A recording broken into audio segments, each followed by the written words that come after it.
Hello everyone, maths की इस practice batch में आप सभी लोगों का हार्दिक स्वागत करता हूं। मैं सौरभ गुप्ता और आज का सेशन आपका काफ़ी इंपॉर्टेंट होने वाला है। कुछ चुनिंदा क्वेश्चनों के साथ हम लोग यहां पर हाजिर हुए हैं और आपको यहां पर जो क्वेश्चन मिलेगा और उसका सलूशन शानदार होने वाला है और आपको काफ़ी मजा आने वाला है। कहीं भी आप पढ़े हो यहाँ पर आपको काफ़ी नई नई चीज़ें दिखने वाली हैं, तो आप बस जुड़े रहिए। और जितने भी आपने अभी तक प्रैक्टिस सेट देखे लगाए, इसके पहले के जो आपने वीडियोस देखे, आपको काफ़ी फायदा हुआ होगा। अभी तो बहुत कुछ बाकी है, ठीक है, तो बस आप जुड़े रहिए। तो चलिए आज सेशन स्टार्ट करते हैं। और आज का पहला क्वेश्चन, जो पहला क्वेश्चन है आपका ये माध्यिका से। इसके पहले मैंने एक क्वेश्चन कराया था, तो मैंने बोला भी था कि 4 से 5 सेट के बाद फिर से वो क्वेश्चन से रिपीट होंगे, 1-2 क्वेश्चन जिसका आंसर आपको करना होगा, ठीक है। तो इस क्वेश्चन का जवाब क्या होगा, जल्दी से हम लोग यहाँ पर देख लेते हैं। यहाँ पर सबसे पहले आपको ये देखना है, 2 चीज का आपको ध्यान रखना है। माध्यिका का मतलब इंग्लिश में हम लोग क्या बोलते हैं, मीडियन। तो यहाँ पर आपको ये देखना पड़ेगा कि दिए गए आंकड़े कितने हैं, 1 2 3 4 5 6 7 8 सब में है। तो सबसे पहले आपको ये देख लेना है। उसके अलावा आपको यहाँ इंक्रीजिंग ऑर्डर में लगाना है, आरोही क्रम में लगाना है। तो सबसे छोटा क्या दिख रहा है, 3 4 6 7 8 9 10 13, ठीक है, लिख लिया। तो इस तरीके से जल्दी आपको लिखना आना चाहिए, ठीक है। तो यहाँ पर जो हमारा आंसर होगा, क्योंकि 8 है तो इसका मतलब अगर 8 है तो सीधी सी बात है, ये जो बीच में आपका ये 2 आ रहा है तो इनके बीच का माध्यिका होगा। तो 7 और 8 के ठीक बीच में क्या आता है, 7.5। क्या आएगा, 7.5। डी हमारा आंसर हो जाएगा। बात समझ में आ रही है, क्या आंसर होगा, डी होगा, ठीक है। चलिए क्वेश्चन नंबर आते हैं सेकेंड पर। क्वेश्चन नंबर सेकंड जो है, एक वस्तु को बेचने पर 170% का लाभ होता है यदि क्रय मूल्य में 20% की वृद्धि हो जाए और विक्रय मूल्य समान हो। विक्रय मूल्य क्या रहे, समान रहे, तो लाभ प्रतिशत क्या होगा, ठीक है। मान लेते हैं कि जो हमारा सीपी है शुरुआत में वो कितना है, 100। और आपको पता है कि वस्तु को बेचने पर 170% का लाभ हो रहा है, तो हमेशा सीपी पे ही होता है। तो 170%, तो 100 का 170% क्या होगा, 170 ही होगा। तो 170 अगर मैं इसमें जोड़ दूंगा तो हमारा आएगा 270, और ये 270 होगा, यही आपका एसपी है। यही क्या है, आपका एसपी है, विक्रय मूल्य है। फिर अब क्या बोला गया कंडीशन, यदि क्रय मूल्य में 20% की वृद्धि हो जाए, मतलब अब जो क्रय मूल्य आपका 100 था, अब मैंने क्या किया, इसमें जो क्वेश्चन दिया गया है इसमें ये बोल दिया गया कि अगर 20% और बढ़ा दिया जाए, कितना, 20%, तो कितना हो जाएगा, 120। ये 20% और बढ़ाने की बात कर रहा है, 120 हो जाए और विक्रय मूल्य समान रहे। विक्रय मूल्य समान ही रखा है मैंने, ठीक है। तो लाभ प्रतिशत क्या होगा, और जैसा कि आप देख रहे हैं ये भी आपका सीपी है, और ये कौन सा सीपी है, ये न्यू सीपी समझ सकते हैं, जो नया वाला आपका क्रय मूल्य है, ठीक है। तो उसी के रेस्पेक्ट में बताना है। और यहां पर लाभ ही हो रहा है, क्यों, क्योंकि एसपी ग्रेटर देन क्या है, CP. SP greater than CP होता है तो क्या होता है, लाभ होता है। तो इसका डिफरेंस 270 माइनस लाभ परसेंट निकालना हमें, प्रॉफिट परसेंट। तो लाभ परसेंट आ जाएगा 270 माइनस 120, कितना आएगा, 150। और किसके रेस्पेक्ट में, 120 के रेस्पेक्ट, क्योंकि यही वाला होगा। और गुणे 100, इसको सॉल्व कर लीजिए। तो यहां से 3 चौक 12, 3 पचे 15, और ये 25 आ जाएगा। 25 इंटू 5 क्या हो जाएगा, 125% का क्या होगा, प्रॉफिट होगा। कितना, 125%। अब देखिए ये जो आपने करने में टाइम लिया, थोड़ा सा अगर आप कैलकुलेशन आपका अच्छा है तो यहां से भी आप अंदाजा लगा सकते हैं। मान लीजिए हमें 100 लिखने की जरूरत नहीं है, हमें इंटू 100 करने की जरूरत नहीं है। यहीं से देख लीजिएगा, जो नीचे वाला पोर्शन होता है ये हमेशा आपका क्या होता है, 100%। क्या होता है, 100%। मैं आपको स्पीड बनाने पे काम कर रहा हूं कि कैसे हम बिना इंटू 100 किए, गुणा भाग किए हुए डायरेक्ट हम परसेंटेज के क्लोज पहुंच सकते हैं, और हम कुछ ना कुछ सेकंड यहां पर सेव कर सकते हैं। तो क्या करना है, आप अगर ध्यान दें, ये 120 है, ये अपने आप में 100% है, और ऊपर की साइड अगर आप ध्यान से देखें तो 120 से बड़ा है, 120 से बड़ा है। तो इतना तो पता चल गया कि हमारा जो आंसर आएगा 100% से बड़ा आएगा। तो ऑप्शन जब आपने देखा तो ए ऑप्शन आपने एलिमिनेट कर दिया, ए ऑप्शन एलिमिनेट कर दिया। 250 भी आपका एलिमिनेट हो जाएगा। अब बोलेंगे सर 250 क्यों एलिमिनेट हो जाएगा, क्योंकि अगर 250 होता तो 120 में मतलब ये 240 प्लस होता, तब आपका 250 मतलब समथिंग कुछ होता। क्योंकि भाई सीधी बात है 120 100% है, अगर 240 होगा तो लगभग 240 प्लस होगा तो 200% प्लस होगा, और इसका मतलब 2 ऑप्शन एलिमिनेट हुए कि नहीं हुए, ये तुरंत करना है, ये समझाने में टाइम लग रहा है। अब अगर आप ध्यान दें 170%, इसका मतलब अगर 100% ये है, ध्यान दीजिएगा 100% अगर ये है तो इसका 50% कितना होगा, 120 का 100% है अपने आप में, तो 50 कितना होगा, 60 होगा। 100 मतलब इसका मतलब 120 और 60 कितना हो जाएगा, 180। और ये जो 180 होगा ये 150% होगा। और यहाँ क्या है, 150 है, ये तो कम है, 180 से कम है, मतलब 180 होता, यहाँ 180 होता तो 150 होता। और ये क्या दिया है, 170, ये तो ज्यादा दे दिया है। इसका मतलब हमारा आंसर क्या था, 125। वैसे भी देख कर ही अंदाजा आप लगा सकते थे, बाकी देखते ही पता चल जाता है। अगर आप प्रैक्टिस के मोड में आ जाएंगे, अगर अच्छे से आपने प्रैक्टिस किया होगा तो आपका जैसे ही यहाँ पर 150/120 लिखा, तुरंत आंसर टिक करना है। बात समझ में आ रही है? तो ये जो कुछ नई बातें मैं आपको बताता हूं, इसको ध्यान रखिएगा। मैंने आपको बोला भी था कि कैलकुलेशन पे आपको काम करना होगा। उम्मीद करता हूं कि इन सारे प्रैक्टिस जो आप प्रैक्टिस कर रहे हैं मैथ्स की, वहां पर आपको काफी कुछ सीखने को मौका मिल रहा है जो आपने कहीं नहीं सीखा। ठीक है, क्वेश्चन नंबर थर्ड, यहां पर जो लॉजिक है इसका थोड़ा समझने की कोशिश करिएगा। यहां पर लिखा है कोई धन चक्रवृद्धि ब्याज की दर से 3 वर्ष में 8028 और उसके अगले 3 वर्ष में कितना, इतना रुपए हो जाती है, तो वह धन क्या होगा। थोड़ा इसका कॉन्सेप्ट समझ लीजिएगा। ये आपका क्या है कि कोई धन मान लीजिए P है, 3 वर्ष बाद लिखा है ना, 3 वर्ष में जो आपका अमाउंट होगा मिश्र धन, 3 वर्ष में कितना हो जा रहा है, 8028। फिर आगे बोला और उसके अगले 3 वर्ष में, मतलब इसके अगले 3 वर्ष में कितना हो जा रहा है, 12042 रुपए। ठीक है, तो वह धन क्या होगा, मतलब आपसे P की वैल्यू पूछ रहा है। यहां पर एक चीज, इस पे मैंने एक क्वेश्चन आपको कराया भी है पीछे, और मैंने बोला भी है हर सेट को ध्यान से सीखते चलिए, करते चलिए क्वेश्चन। हर सेट में जो क्वेश्चन है उनको ध्यान से करते चलिए, क्योंकि उसी पैटर्न पे आपके क्वेश्चन हमेशा रिपीट होते रहते हैं। एक बार आया, दूसरी बार आया तो और आपको समझ में आएगा। ठीक है, यहां पर चक्रवृद्धि ब्याज की खासियत क्या है, समझिएगा ध्यान से। जिस रेशियो से, ध्यान रखिएगा, इसका अपॉन ये 12042 बटे 8028, ये इसका जो भी रेशियो आएगा, इसका जो भी रेशियो आएगा, मतलब ये जो भी रेशियो आएगा 12042 बटे 8028, ये P का उतना अगर मैं टाइम्स करूंगा तो ये यही आएगा। बात समझ में आ रही है, यही आएगा, यही रेशियो के बराबर होगा। मतलब इसका जो रेशियो होगा, जैसे मान लीजिए मुझे आगे का भी अगर 3 वर्ष निकालना है, ध्यान दीजिएगा, अगर मुझे आगे का 3 वर्ष निकालना होगा तो इसके रेशियो में, ध्यान दीजिएगा, मान लीजिए मुझे आगे का 3 वर्ष का निकालना है, तो मैं क्या करूंगा, 12042 यहां लिखूंगा, इंटू ये लिखूंगा, और बराबर आपका वो वैल्यू आ जाएगी। बात समझ में आ रही है? तो इसका, क्योंकि ये वाली P की वैल्यू पता नहीं है, तो इसका मतलब ये ध्यान दीजिएगा 8000 अपॉन P, 8000 अपॉन P या 12042 अपॉन 8028, उसी रेशियो में ये आगे बढ़ता जाता है। तो इस तरीके से इसका सोल्यूशन क्या हो जाएगा, ये हो जाएगा। लेकिन सबसे बड़ी चीज यहां पर क्या है कि इसको सॉल्व कैसे किया जाए, जल्दी कैसे सॉल्व किया जाए। अब मैं आपको बताने वाला हूं अप्रोक्सीमेशन, लगभग मान कैसे हम मानकर हम ऑप्शन तक पहुंच सकते हैं। डिटेल में लगाएंगे, कैलकुलेशन करेंगे तो आ तो जाएगा, लेकिन टाइम लगेगा। तो इस तरीके से आपको क्या करना है, मैं क्या कर रहा हूं, P की वैल्यू मुझे निकालनी है।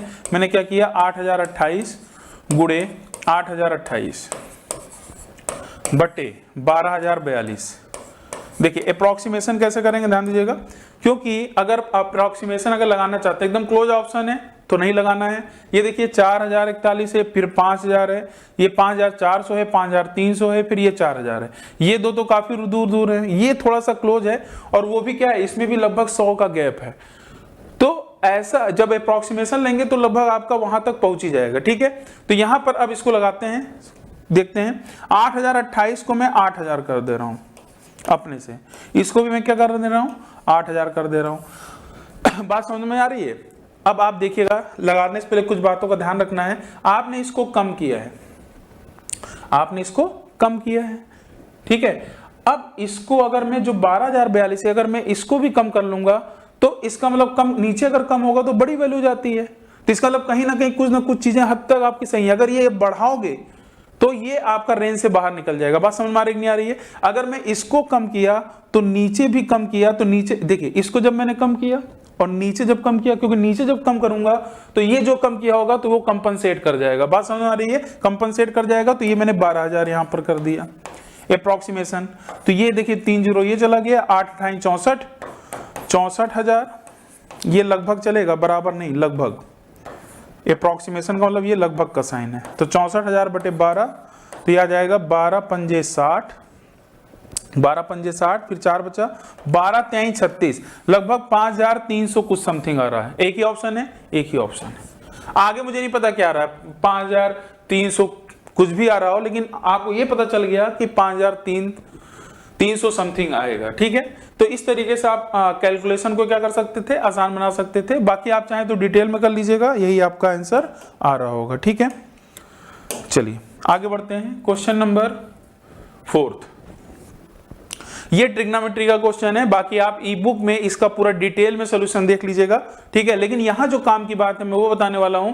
यहां पर आपको क्या करना है, मैं एक बार डिस्कस भी कर दे रहा हूं। ये जो साइन स्क्वायर है ना, इसको आप 1 माइनस कॉस स्क्वायर कर लो। 1 माइनस कॉस स्क्वायर करोगे तो सारा ये बन जाएगा क्या, सभी कॉस में हो जाएगा, मतलब क्वाड्रेटिक इक्वेशन बन जाएगा। फिर इसको सॉल्व कर लीजिएगा, यहां से एंगल निकलेगा, फिर यहां रख दीजिएगा, आपका आंसर आ जाएगा। ठीक है, लेकिन इसको करने में टाइम काफी चला जाएगा। यहां पर हम लोग वैल्यू पुट करके, मतलब x का मान अपने से सोचकर हम यहां पर आंसर तक पहुंच सकते हैं। कैसे, समझिएगा। जैसे मान लीजिए यहां पर मैं x बराबर 30 डिग्री रख देता हूं। क्या रखता हूं, 30 डिग्री। जब x बराबर मैं 30 डिग्री रखूंगा, सारी वैल्यूज पता होनी चाहिए। साइन 30 डिग्री का मान क्या होता है, 1/2, तो क्या आ जाएगा, होल स्क्वायर है तो 1/4 आ जाएगा।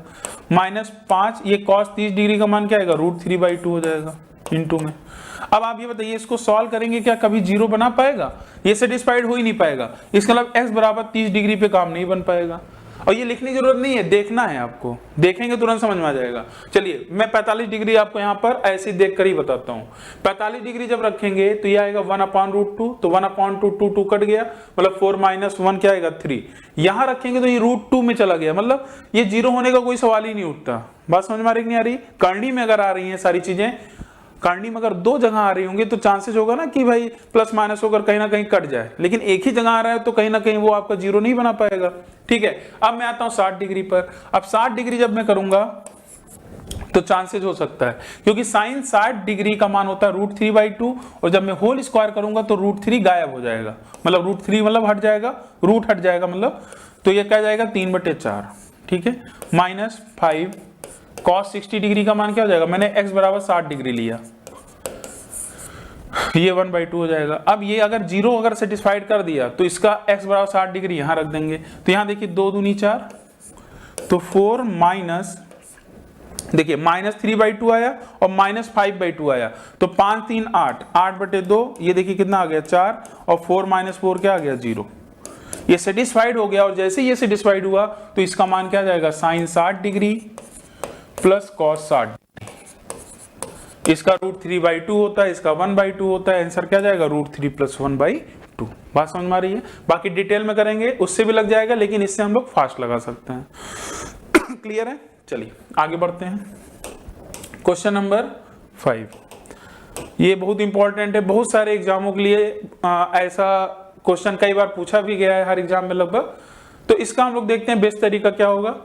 सबसे पहले अगर आपको बड़ा भिन्न, आरोही अवरोही या छोटा भिन्न कुछ भी अगर आपको निकालना है यहाँ पर, तो आपको ये पता करना पड़ेगा सबसे पहला स्टेप कि इसमें से जो भी दिया है ये आपका प्रॉपर फ्रैक्शन है कि नहीं है, उचित भिन्न है कि नहीं है। उचित भिन्न का मतलब होता है अंश वाला जो पोर्शन होता है हर से क्या होना चाहिए, हर से बड़ा नहीं होना चाहिए, हर से छोटा होना चाहिए। ठीक है, उसे हम प्रॉपर फ्रैक्शन बोलते हैं। इम्प्रॉपर फ्रैक्शन जो अनुचित भिन्न कहलाता है, अनुचित भिन्न क्या हो जाता है, इसी का उल्टा हो जाता है।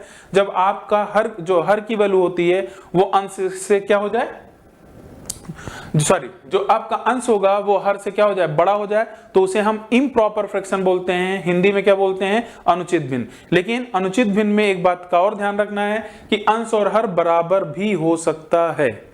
ठीक है, एक बार मैंने बताया भी था, अभी जो भी प्रैक्टिस सेट अभी तक हुए हैं उस पहले सेटों में बताया भी था वहां पर प्रैक्टिस कराते समय, कि जो उचित भिन्न होता है, जो प्रॉपर फ्रैक्शन होते हैं, उनके मान हमेशा 1 से कम होने चाहिए, कम होंगे। ठीक, होने चाहिएगा, कम हमेशा ही होंगे। ठीक है, तो इसके सभी के मान 1 से कम होंगे। अच्छा, मैं क्यों पहले चेक करता हूं? कभी कभी एग्जामिनर बीच में इम्प्रॉपर फ्रैक्शन रख देता है और आपका ध्यान नहीं जाता और वही ट्रिक से आप सॉल्व करने बैठते हैं जो मैं अभी बताने वाला हूं, तो वहां पर आपकी गलती हो सकती है। इसीलिए पहला स्टेप, क्योंकि एक रेसी का भी बराबर ध्यान में रख रहा हूं, स्पीड का तो ध्यान दे ही रहा हूं, ठीक है। अब देखिए सारे ही प्रॉपर फ्रैक्शन है, तो इसका स्टेप क्या होता है? आप देखते हैं इनमें हर अंश और हर के बीच का अंतर, ठीक है, अंश और हर के बीच का अंतर आप देख लो। इसका मेथड क्या होता है? जो आपका अंश होगा 119 में इनके अंतर से भाग दे दीजिए। 121 और 119 का डिफरेंस कितना है? 2, ठीक है। यहां पर कितने का अंतर है? 151 में 4 का भाग दे दीजिए, 31 में 6 का भाग दे दीजिए, ठीक है। और 63 में यहां पर अगर डिफरेंस देखेंगे तो कितना जाएगा? 63 में आप 12 का भाग दे दीजिए। ये लिखना नहीं है, जैसे मैंने लिखने में टाइम लिया, आप यहीं पे भाग दे देना 119/2। तो ये लगभग हम करना है, ठीक है। पूरा पूरा एग्जैक्टली दशमलव नहीं ले जाना है। इसको 120 अगर मैं मान लूं तो कितनी बार जाएगा? 60 बार, ठीक है। ये 4 से अगर मैं काटूंगा कितनी बार जाएगा? 4 3 12 और 4 8 32 मान लीजिए लगभग। ये सारे लगभग ही मान है। इसमें देखिए 6 पंजे 30 लगभग, यहां पर आ जाएगा 12 पंजे, हाँ ये 5 अगर आ गया, देखिए जे अगर थोड़ा थोड़ा क्लोज आएगा तो उसको दशमलव में थोड़ा लेकर जाएंगे, ठीक है। देखिए 6 पंजे 30 और 6 एक कम 6, 5.1 आएगा। क्या आएगा? 5.1 लगभग। यहां पर 12 पंजे 60 और पॉइंट 12 दूनी 24, मतलब ये लगभग 5.2 समथिंग आएगा। अच्छा ये बताइए, ये सब करने की जरूरत थी क्या? इनफैक्ट ये भी करनी, क्योंकि आरोही अवरोही होता तब मैं चेक करता ना। बात समझ में आ रही नहीं आ रही है? पूरा आरोही अवरोही क्रम लगाना होता या इसमें सबसे छोटा पूछता तब मैं इनको दशमलव में ले जाता। लेकिन यहां ध्यान दीजिए, मैंने टाइम ज्यादा लिया लेकिन आपको नहीं लेना है।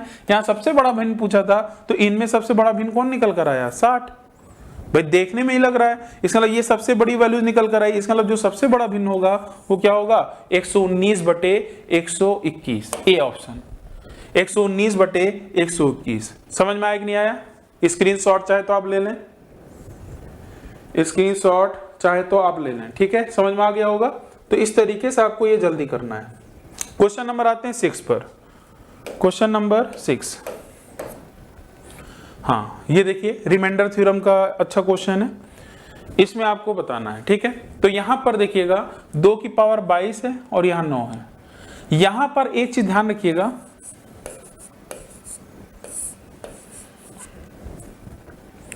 यहां पर क्या करना है करना है कि तरीके देखिए बहुत होते हैं। मैं एक तरीका आपको बता रहा हूं। यहां पर आपको जो 2 की पावर है, यहां पर आपको जब ये आपका 9 होगा तो कोशिश ये करना है कि 9 से 1 ज्यादा हो जाए या 9 से 1 कम रहे। मतलब इसका कुछ ऐसा बनाना है आपको, या तो ये 8 बन जाए या तो 10 बन जाए। तो आपको पता है कि भाई 2 का क्यूब 8 होता है।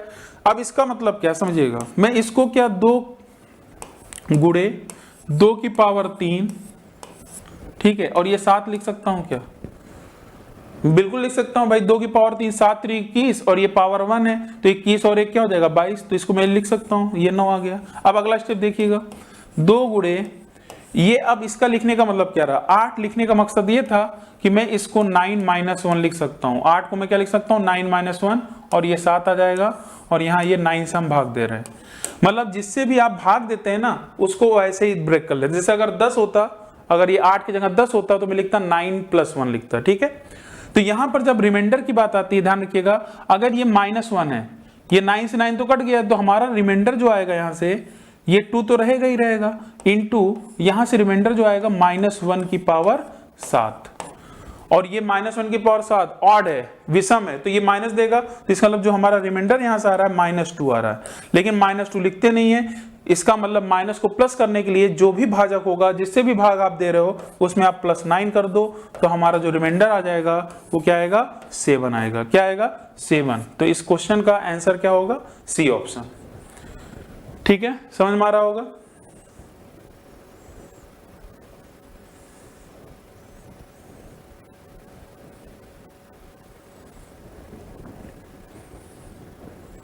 नोट कर लीजिएगा, स्क्रीनशॉट ले लीजिएगा।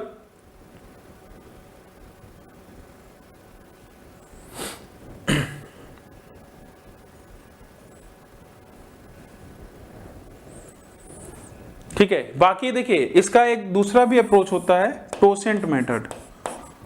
टोसेंट मेथड, टोसेंट से भी हम लोग यहाँ पर करते हैं। इसके लेकिन कुछ चीजें हैं जो आपको कंडीशंस पता होनी चाहिए कि यहाँ पर जो ये पावर लिखा है, ये जो 2 है और ये 9 है, इसका मतलब ये आपके को प्राइम नंबर होने चाहिए। क्या होने चाहिए? टोसेंट अप्लाई करने से पहले ये को प्राइम होने चाहिए। को प्राइम का मतलब होता है एचसीएफ जिनका क्या है 1 आए। एचसीएफ क्या है 1 आए। तो अब यहां पर आपको टोसेंट निकालने का मेथड क्या होता है? जैसे 9 का मुझे टोसेंट निकालना है तो 9 जो होता है 3 × 3 होता है। कोई भी चीज अगर रिपीट हो रही है, कोई भी चीज रिपीट अगर हो रही है तो उसको एक बार ही काउंट करेंगे। तो 9 का मुझे अगर टोसेंट निकालना होगा तो इसका तरीका होता है 1 - 1/3। मैं एक ही बार लिखूंगा। अगर जैसे 6 होता 2 × 3 लिखता तो मैं यहाँ 6 लिखता इंटू 1 - 1/2 भी लिखता, फिर अगले ब्रैकेट में 1 - 1/3 भी लिखता। ठीक है, क्योंकि 3 × 3 एक ही बार है तो एक ही बार लिखना है। इसको सॉल्व करते हैं, ये इसका टोसेंट आ जाएगा 9 का, तो यह आ जाएगा 2/3, 3 × 3 = 9। तो 9 का जो टोसेंट होता है, और इसी टोसेंट को हम साइक्लिसिटी भी बोल सकते हैं। क्या बोल सकते हैं? साइक्लिसिटी भी बोल सकते हैं। इसका मतलब ये जब आप नोट्स बनाते हैं ये चीज देखते ही पता चल जाना चाहिए, क्योंकि आप जब प्रैक्टिस करेंगे तो याद रहेगा भाई 9 का टोसेंट 6 होता है। और कोई भी अगर प्राइम नंबर है तो प्राइम नंबर का टोसेंट हमेशा ध्यान रखिएगा। जैसे 5 आपका प्राइम नंबर है, 5 का जो टोसेंट होगा हमेशा 1 कम होगा 4 होगा। जैसे 13 है, 13 का टोसेंट 12 होगा। 17 एक प्राइम नंबर है, 17 का टोसेंट 1 कम होगा 16 होगा। अब इसका फायदा क्या हुआ? जो भी टोसेंट होगा इसकी पावर में भाग दे देंगे। जब 6 से भाग देंगे तो कितनी बार जाएगा? 6 × 3 = 18, 6 × 3 = 18। तो 18 तो मान लीजिए 18 के बाद जो रिमाइंडर बचेगा, ध्यान रखिएगा, 6 × 3 = 18, 22 में से 18 अगर जाएगा तो 4 बचा। तो बस आपको क्या करना है? वही 2 की पावर 4 लगा देना है। वो आपका 1 हो गया, वो आपका उधर उसकी कहानी खत्म। अब आपका जो रिमाइंडर बचेगा वही पावर लगाकर 9 से भाग दे दीजिए, यही आपका आंसर हो जाएगा। मतलब सॉल्व कर लीजिए 16/9। अब 9 का अगर मैं भाग दूंगा तो रिमाइंडर कितना जाएगा? एक ही बार जाएगा, तो 7 आपका रिमाइंडर। यहां से भी आ जाएगा, यहां से भी आ जाएगा। दोनों ही अप्रोच मैंने आपको बता दिया है। ये कुछ आसान जो क्वेश्चन होंगे तो ये आप देखते ही कर देंगे, लेकिन जब थोड़े टफ क्वेश्चन आएंगे वहां पर ये आपका रामबाण साबित होगा। रिमाइंडर थ्योरम के लिए सबसे इंपॉर्टेंट मेथड है, तो ध्यान रखिएगा। आएगा तो जो भी मैंने बताया इससे बाहर आपका नहीं जाएगा। तो आंसर क्या था? 7, सी ऑप्शन था। ये बहुत इंपॉर्टेंट है, ठीक है, इसको ध्यान समझिएगा। कितनी बार ऐसे क्वेश्चन आपके एग्जाम में करंटली में पूछे जा रहे हैं? बहुत सारे एग्जाम में। ठीक है, अब जो मैं अप्रोच बताने वाला हूं ध्यान सुनिएगा। इसको मैं अभी डिटेल में भी सॉल्व कराऊंगा, और फिलहाल आप जो बुक है उसमें भी आप आराम से देख सकते हैं। पूरा सोल्यूशन डिटेल मैंने किया है, ठीक है। लेकिन यहां पर जो मैं एग्जाम वाला अप्रोच आपको बताने वाला हूं, क्योंकि वहां पर मैंने सोल्यूशन में एग्जाम वाला अप्रोच नहीं लिखा है, क्योंकि कुछ चीजें क्या है ना, वीडियो के लिए मैंने रोक रखी है, क्योंकि वहां पर शायद आपको एक बार में वो चीजें न समझ में आए। इसीलिए आपको ये वीडियो देखकर आपको फायदा और हो रहा होगा, बुक से तो हो ही रहा होगा, ठीक है। बाकी आप प्रैक्टिस का जो भी मैंने बनाया, आप खुद ही सोल्यूशन देखेंगे तो आप खुद ही सोच सकते हैं कितनी मेहनत के साथ वो पूरा बनाया गया है, ठीक है। तो आप भी अगर आपको पसंद आया तो अपने दोस्त में सभी लोग को बताइए कि उसको देखें अच्छे से। वहां से बहुत सारे क्वेश्चन आपके फंसने के चांसेस हैं। सारे कलेक्शन आप पूरा मैथ्स आपका रिवाइज हो जा रहा है, ठीक है, इस प्रैक्टिस सेट से। तो एग्जाम वाला अप्रोच क्या है, ध्यान दीजिएगा। अब अगर ऐसा क्वेश्चन आता है, समझिएगा, ऐसा अगर क्वेश्चन आता है तो सबसे पहले अगर यहाँ पर ऐसे सिंप्लीफिकेशन में आते हैं जो बार से रिलेटेड क्वेश्चन बनते हैं, तो आप ये देखिए दशमलव के बाद कितने अंक पर बार नहीं लगा है। जैसे यहाँ दशमलव के बाद 1 अंक पर बार नहीं लगा है, यहाँ पर भी 1 अंक पर बार नहीं लगा है, यहाँ पर फिलहाल कोई दशमलव के बाद कोई छूट नहीं रहा है, इस पे सिर्फ 1 है, उस पे बार लगा है। क्लियर है मैं क्या कहने वाला हूं, ध्यान समझिएगा। अगर मान लीजिए यहां पर 2 अंक पर बार न लगा होता, दशमलव के बाद 2 अंक पर बार न लगा होता, तो हमारा आंसर वही होता जिसमें दशमलव के बाद 2 अंक पर बार न लगा होता। अगर यहां पर होता तो इसका मतलब यहां पर केवल दशमलव के बाद 1 अंक पर बार नहीं लगा है, तो 100% जो हमारा आंसर होगा दशमलव के बाद 1 अंक पर बार नहीं लगा होना चाहिए। तो जैसे आपने ऑप्शन देखा तो ये ऑप्शन आपका क्या हो गया, एलिमिनेट हो गया। ध्यान समझिएगा, ये ऑप्शन आपका एलिमिनेट हो गया। उसके अलावा ये वाला भी ऑप्शन एलिमिनेट हो गया, क्योंकि यहां दशमलव के बाद तीनों पे बार लग गया। क्लियर है कि नहीं क्लियर है? फिलहाल अब आप सोच रहे होंगे यहां पर देखिए काफी क्लोज ऑप्शन है, तो सीधी बात है अब आपको लगाना ही लगाना है। लेकिन जो मैं आपको बताने वाला हूं ध्यान समझिएगा, ये तो पहली बात हो गई। दूसरी बात क्या है, दूसरी बात ये है कि अगर मान लीजिए यहां पर 2 अंक पर बार लगाओ, यहां पर 2 अंक पर बार लगाओ, यहां पर फिलहाल आप 1 बार है, तो मैं इसको ऐसे भी लिख सकता हूं, ध्यान दीजिएगा, इसको मैं ऐसे भी लिख सकता हूं। तो हमेशा ध्यान रखिएगा इनका जो फिलहाल 2 पे 2 आपको हमेशा समझिएगा, तो अगर ये भी 2 है, ये भी 2 है, तो ये तो 2 बना ही लेंगे, तो हमेशा 2 पर ही बार रहेगा, ठीक है। लेकिन समझिएगा, अगर मान लीजिए मैं ऐसे लिख रहा हूं 3.164 ऐसे मैंने बार लिख दिया, प्लस फिर मैंने लिख दिया 4.2352 के ऊपर बार लिख दिया, ऐसे लिख दिया, ठीक है। क्लियर है, दिख रहा है कि नहीं दिख रहा है? तो यहां पर आप अगर देखेंगे तो यहां पर इनके एलसीएम, इनका जो एलसीएम होगा उन मतलब 6 अंकों पर 6 पर बार आपको लग जाएगा। जैसे 2 और 3 का जो एलसीएम होगा उस पे बार लगा हुआ दिखेगा। फिलहाल आगे जब ऐसा कुछ क्वेश्चन दिखेगा तो मैं आपको बताऊंगा, समझाऊंगा, ठीक है। शायद अभी आपको ना समझ में आए, अभी बस इतना फोकस करिएगा कि ऐसा आंसर अगर है तो यहां पर 1 अंक पर बार नहीं लगाना चाहिए, वही ऑप्शन था, 2 ऑप्शन आपके एलिमिनेट हो गए। अब इसको आपको सॉल्व करना है, तो चलिए जल्दी सॉल्व कर लेते हैं। ये आपका सेम है, तो क्या मैं इसको 18 में क्या लिखूंगा, इसको आप चाहें तो जोड़ भी सकते हैं, 1 4 2 6 6 3 9, ठीक है, प्लस 8.11 बार, क्योंकि 2 अंक पे क्यों बार लगा दिया, एक आगे, क्योंकि एक आगे बढ़ा दूंगा, इस पे भी बार लगा सकता हूं, जिससे हम डायरेक्ट यहां पर अपना काम यहां पर कर पाए, ठीक है। यहां पर अगर आप ध्यान देंगे तो मैं डायरेक्ट 18 और 8 को जोड़ देता हूं। 18 और 8 कितना हो जाएगा, 26 प्लस, अब देखिए 26 पे ही सारे ही ऑप्शन है। अब इसको सॉल्व करना होगा, 0.196 बार और प्लस 0.11 बार, ठीक है। अब इसी को सॉल्व करना है। अब इसका तरीका क्या होता है थोड़ा समझिएगा ध्यान से। यहां पर जितने अंक पर बार लगा, क्योंकि इसको हम लोग फ्रैक्शन में बदलेंगे, जितने भी अंक पे बार लगा होगा इसको हम लिखेंगे 196, जितने अंक पर बार नहीं लगा होगा उसको हम माइनस कर देते हैं। आप समझिएगा, नीचे की साइड जितने अंक पर बार लगा होगा उतने 9 लगाते हैं, और दशमलव के बाद जितने अंक पर बार नहीं लगा रहेगा उतने 0 लगा देते हैं। क्या मैंने बोला, 196 में जितने पर बार नहीं लगा है उसको माइनस कर देंगे, और नीचे की साइड जितने अंक पर बार लगा होगा उतने 9, 2 बार 9 होगा और 1 बार 0 हो जाएगा, क्योंकि इस पे बार नहीं लगा है। प्लस इसको बस डायरेक्ट आप कर देंगे 11/99, क्योंकि यहां कुछ छूटा नहीं है, अगर कुछ छूटा होता दशमलव के बाद बार ना लगा होता तो 0 लगा देता। अब आप बताइए 990 ये है, ये 99 है, क्यों ना डिनोमिनेटर को सेम कर लें भाई, डिनोमिनेटर को सेम कर लेंगे तो आसान हो जाएगा। तो यहां से हमारा क्या आया, 26 प्लस इसको अगर सॉल्व करेंगे 195 प्लस 110, तो यह आ जाएगा 305/990। अब मैंने इस क्वेश्चन में ऑप्शन को काफी क्लोज कर दिया है, अगर आप ध्यान दें 305 यहां पर है, यहां पर भी 305 है, ठीक है। अब यहां पर क्या है, अगर आप झटके में ये लगा दिए तो गलत हो जाएगा। अब आप बोलेंगे सर क्यों गलत हो जाएगा, मैं आपको थोड़ा समझाता हूं। जैसे मान लीजिए मैं 26 तो है, मैं इसको अगर फ्रैक्शन में चेंज करूंगा तो क्या आएगा। अभी आपने ट्रिक देखा, क्या मैंने बताया कि अगर इसको आप फ्रैक्शन में चेंज करेंगे तो आप क्या लिखते हो, 305 माइनस 3, तो ये और कम हो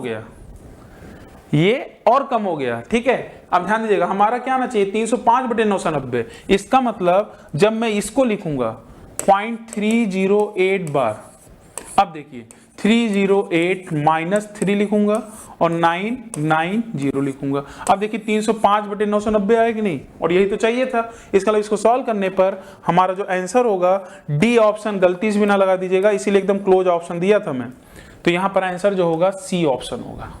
सावधान रहिएगा, ऐसे दुर्घटना घटेगी इसमें। अच्छा क्वेश्चन था, ऐसे क्वेश्चन बहुत ज्यादा देखने को मिल रहे हैं, ठीक है।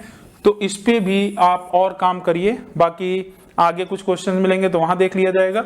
यहां पर देखते हैं नेक्स्ट क्वेश्चन, क्वेश्चन नंबर 8। इसको एक बार आप देख लीजिए, बताइए यहां पर है ए 40 किलोमीटर प्रति घंटा और बी 50 किलोमीटर प्रति घंटे की गति से चलना आरंभ करता है। यदि यात्रा पूरी करने में ए को बी से 15 मिनट अधिक समय लगा हो तो यात्रा की कुल दूरी कितनी थी, ठीक है। ऐसा क्वेश्चन आपने पिछले सेटों में आपने किया भी है, और मेरे ख्याल से इसका आंसर आप आराम से बता सकते हैं, ठीक है। चलिए, तो ए और बी है, ध्यान दीजिएगा। तो चलिए यहां पर मैं स्पीड लिख देता हूं और टाइम लिख देता हूं। और आप अब ध्यान से अगर देखें यात्रा पूरी करने में कुल दूरी कितनी है, ठीक है। यदि यात्रा पूरी करने में ए को 20 से 15 मिनट अधिक समय लगा हो तो यात्रा की कुल दूरी आपको ज्ञात करनी है। तो सीधी सी बात है, ऐसे क्वेश्चन में आपको क्या करना है, डिस्टेंस कांस्टेंट होगा। और यहां से अगर आप ध्यान दें, ए 40 किलोमीटर प्रति घंटा और बी 50 किलोमीटर प्रति घंटा चलना आरंभ करती है। यदि यात्रा पूरी करने में ए को 20 से 15 मिनट अधिक समय लगा हो तो यात्रा की कुल दूरी क्या है, मतलब एक ही तो यात्रा की जा रही होगी ना, तो दूरी क्या होगी, डिस्टेंस आपकी कांस्टेंट होगी। जो डी होगी ये क्या होगी, कांस्टेंट होगी, नियत होगी।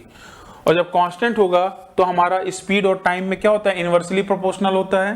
तो ये 40 किलोमीटर और ये 50 है, तो रेशियो क्या बना, 4 और 5। अंधेरा कायम कर दीजिए। अंधेरा कायम करने का मतलब इसको उल्टा कर दीजिए, 5 और 4, ठीक है, तमराज किल्विस। चलिए आगे बढ़ते हैं। यहां पर जो टाइम होगा, अब देखिए यात्रा पूरी करने में ए को 20 से 15 मिनट अधिक लगता है। देखिए ए जो है अधिक टाइम ले रहा है, क्यों, क्योंकि इसकी स्पीड कम है। तो इसका जो गैप है यही तो है 1 यूनिट। तो यही जो डिफरेंस है, मतलब ये 5 ये 4 है, तो मतलब एक आपका ज्यादा ले रहा है, 1 यूनिट ज्यादा ले रहा है। कितना, इसके जो एक्चुअल कितना है, 15 मिनट, 15 मिनट, ठीक है। और यहां पर आप क्या करिए, ध्यान रखिएगा, ये किलोमीटर पर आवर में है। अब 15 × 75 75 मिनट आ जाएगा। अब चाहे तो चाल बराबर दूरी बटे समय से, दूरी क्या जाएगा, चाल गुणे समय। तो चाहे तो आप इसका यूज कर लो, चाहे इसका यूज कर लो, लेकिन हम यूज किसका करेंगे, 15 चौका 60, क्योंकि 4 यूनिट की वैल्यू जो हो जाएगी, 4 यूनिट की वैल्यू 4 × 15 और 15 चौका कितना, 60 मिनट, और 60 मिनट बन जाएगा आपका 1 घंटा। 1 घंटा बनने का फायदा क्या हुआ, तुरंत आप 1 का मल्टीप्लाई इसमें करोगे, 50 kilometre per hour, our cut गया तो हमारा आंसर क्या जाएगा, 50 किलोमीटर। इससे भी करोगे तब भी आंसर आएगा, लेकिन यहां फिर 75 मिनट को 75 बटे 60 करना पड़ेगा। 60 तो तुरंत हो गया, वो भी हो जाएगा, ठीक है। और वहां पर आ जाएगा एक सही 1 बटे 4 आ जाएगा, 75 मिनट आप कन्वर्ट करोगे, ठीक है। चलिए तो इसका आंसर क्या आएगा, 50 किलोमीटर। डिस्टेंस आपका यहां पर क्या था, कांस्टेंट था। क्वेश्चन नंबर 9, क्वेश्चन नंबर 9 लिखा है यहां पर, राम ने अपनी मृत्यु के पश्चात अपनी संपत्ति का 1/3 भाग अपनी विधवा पत्नी के नाम छोड़ा, ठीक है। 1/3 भाग मतलब मान लीजिए उसकी संपत्ति कुछ भी हो, ठीक है, उसकी संपत्ति मान लीजिए मैं 1 ही मान लेता हूं, या x भी मान सकते हैं, जैसा भी आप चाहें। भाई 1 का मतलब क्या है, टोटल बता रहा है। अब जो विधवा पत्नी के नाम छोड़ा उसको कितना मिला, सॉरी 1/3 भाग, 1/3 भाग विधवा पत्नी जो होगी, ठीक है। उसके बाद क्या बोला, और शेष 3/5 भाग अपनी पुत्री के नाम छोड़ा। मतलब 1/3 भाग विधवा को दिया, ठीक है। इसका मतलब जब 1/3 दिया, अपने में से ही दिया होगा ना, 1 में से ही दिया होगा, तो 1 - 1/3, 1 - 1/3, तो शेष राशि आ जाएगी। तो कितना आ जाएगी, 2/3। तो इसी 2/3 देखिए लिखा है ना, शेष का देखिए लिखा, 3/5 भाग अपनी पुत्री के नाम छोड़ा, विधवा पत्नी के नाम छोड़ा, और शेष का मतलब 3/5, मतलब 2/3 का 3/5, तो 3 कट गया। तो ये जो 2/5 भाग है, ये जो आपका 2/5 भाग है, ये किसके नाम है, ये पुत्री के नाम छोड़ा, पुत्री के नाम, ठीक है। फिर क्या बोल रहा है आगे, और शेष संपत्ति पुत्र को दिया, ठीक है, दिया होगा। तो यदि पुत्र को इतने रुपए मिले, अब सीधी सी बात है, हमने एक में से, ध्यान दीजिएगा, एक में से इसका मतलब उसने क्या किया, 1/3 निकाला, माइनस फिर 2/5 भाग भी निकाला होगा। तो ये जो पूरा निकालने के बाद जो बचा होगा, वही तो किसके बराबर होगा, 64,000 के बराबर होगा। ये सारे भाग हैं, ध्यान रखिएगा, पूरा 6400 है, सॉरी 64,000 नहीं, 6400 है, ठीक है। अब इसको सॉल्व कर लीजिए, 15 ले लेते हैं, तो ये आ जाएगा 15 माइनस 3 × 5 = 15, तो ये 5 आ गया, 5 × 3 = 15, 3 दूनी 6, 6 × 5 = 11। मतलब ये इसको सॉल्व करेंगे तो ये आ जाएगा 4/15 भाग, 4/15 जो भाग होगा ये आपका पुत्र का भाग होगा, ठीक है। और यही किसके बराबर है, 6400 के बराबर। तो हमसे क्या पूछ रहा है यहाँ पर, राम की कुल संपत्ति, मूल संपत्ति। तो राम की संपत्ति तो पूरी एक भाग ही तो हमने लिया है, तो यहाँ से हम क्या करेंगे, एक भाग निकाल लेंगे, एक भाग। तो यहाँ से इसको काट दीजिए, 1600 और 15 गुणे 1600, 15 गुणे 1600 कितना हो जाएगा, कर लीजिए। 15 का स्क्वायर 225, 225 और 15 240, 240 कहाँ पर है, हाँ 240, 2 जीरो तो लगेगा ही लगेगा। सी ऑप्शन क्या आएगा, सी ऑप्शन, ठीक है, नोट कर लीजिएगा। अच्छा क्वेश्चन है, इस तरीके के शेष पे शेष आपके क्वेश्चन बनते हैं एग्जाम में। तरीके और भी हैं, परसेंटेज से भी आप कर सकते हो, ठीक है, लेकिन परसेंटेज जब आप बदलोगे तो 1/3 थोड़ा फ्रैक्शन में चला जाएगा। कोई चीज मान कर भी कर सकते हो, बहुत सारा तरीका है।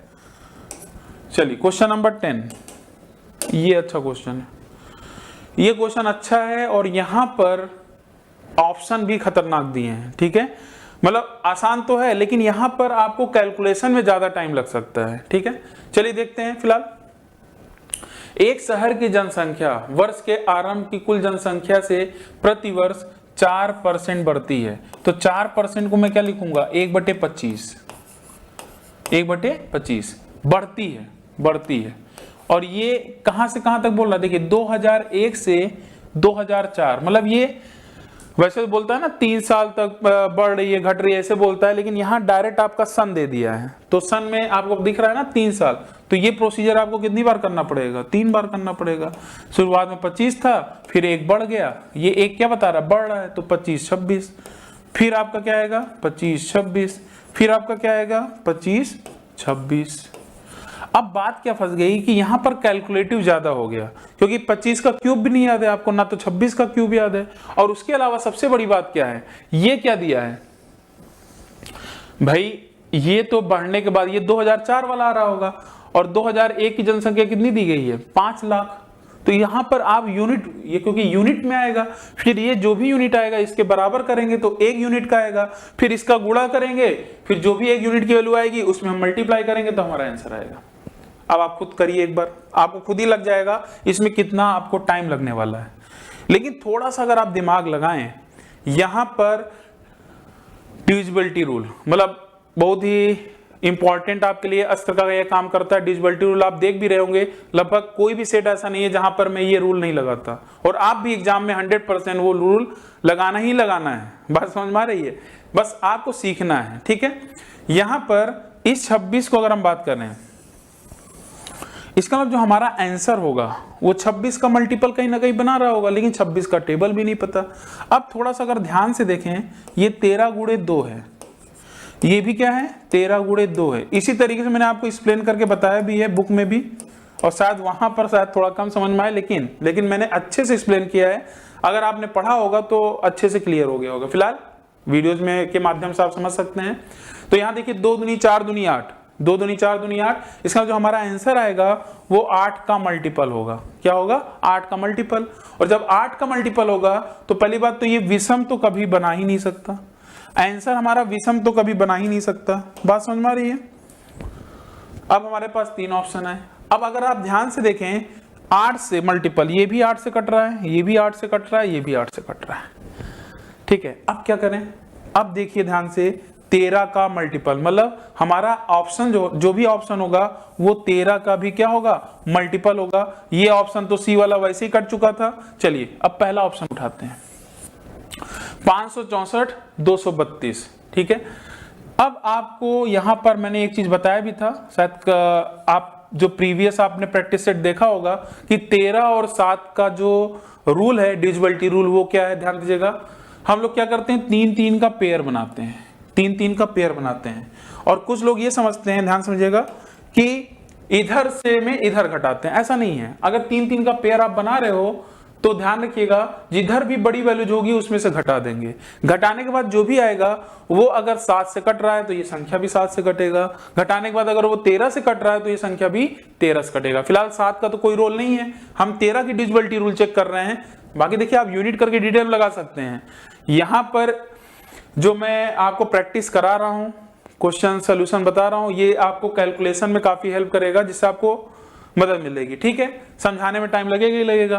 तो 564 में आप 232 घटा दो, ठीक है, कितना आएगा ये आ जाएगा 3 और ये कितना आ जाएगा 3, 332।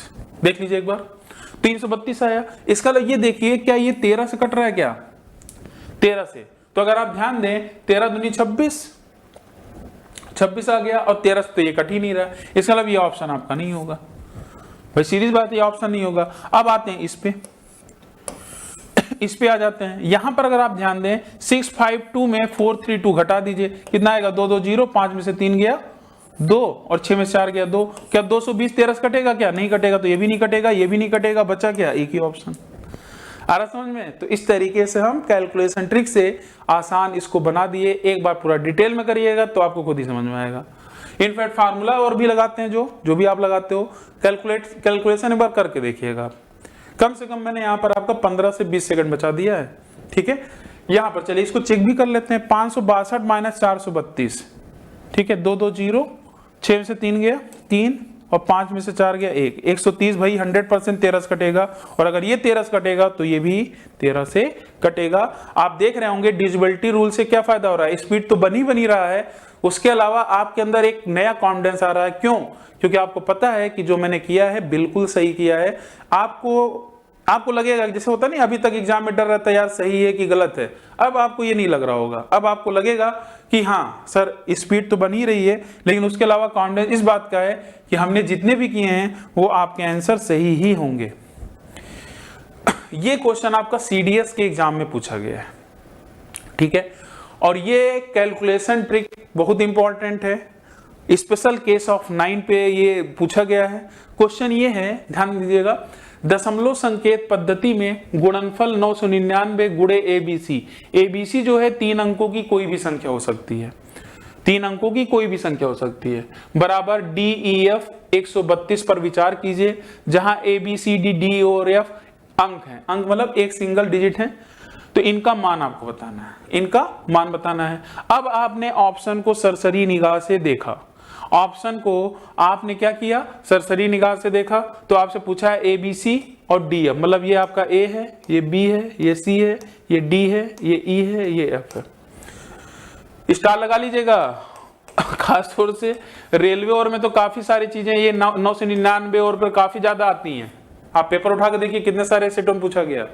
उसके अलावा भी आपका बहुत सारे एग्जाम में ये कैलकुलेशन इनटू में काफी चीजें आने स्टार्ट हो गई हैं। तो ये यहां से मैं आपको 2-3 मिनट लेकर आपको अच्छे समझा देता हूं, ठीक है। यहां पर जब मैंने ऑप्शन को देखा तो ऑप्शन से एक आपको अंदाजा लग जाएगा कि यहां पर क्या होने वाला है, ठीक है। यहां पर अगर ध्यान दें ये 668 है, तो ये ऑप्शन नहीं हो सकता, ये ऑप्शन नहीं हो सकता, ये ऑप्शन नहीं हो सकता, एक ही ऑप्शन है ये। ऐसा नहीं कि कोई चीज रटा है, ठीक है। अब आप खुद ही बताइएगा, समझिएगा ध्यान से। यहां पर जो मैं आपको बताने वाला हूं बहुत इंपॉर्टेंट है। अगर आप 99 गुणे 43 करते हैं, ठीक है, अगर आप 999 गुणे 546 करते हैं, या मैं 4 क्रॉस 4 का भी मल्टीप्लाई क्यों ना ले लूं, ये स्पेशल केस ऑफ 9 है, ठीक है। तो आप इसका जो प्रोसीजर होता है, इसका जो ट्रिक है, ये भी आपका वैदिक मैथ से लिया गया है। और मैंने बोला भी था कुछ ना कुछ मैं आपको वैदिक मैथ्स के थ्रू कैलकुलेशन को भी आसान बनाऊंगा, तो ये भी उसमें से एक है। और ऐसे क्वेश्चन एग्जाम में कई बार पूछे जा रहे हैं, ठीक है, कैलकुलेशन ही पूछ लिया जा रहा है। तो इसका ट्रिक क्या होता है, जो भी आप संख्या में आप गुणा कर रहे हो, इससे एक कम कर दोगे 42, फिर इसको इसमें इस 4 में क्या जोड़ दें कि 9 बन जाए, तो आप बोलोगे 5, इस 2 में क्या जोड़ दें कि 9 बन जाए, आप बोलोगे 7। यही आपका आंसर है, ठीक है। समझते चलिएगा, तभी आप इसका जवाब दे पाओगे, ठीक है। उसी ट्रिक से ये चीजें 1 सेकंड 2 सेकंड के अंदर कर सकते थे।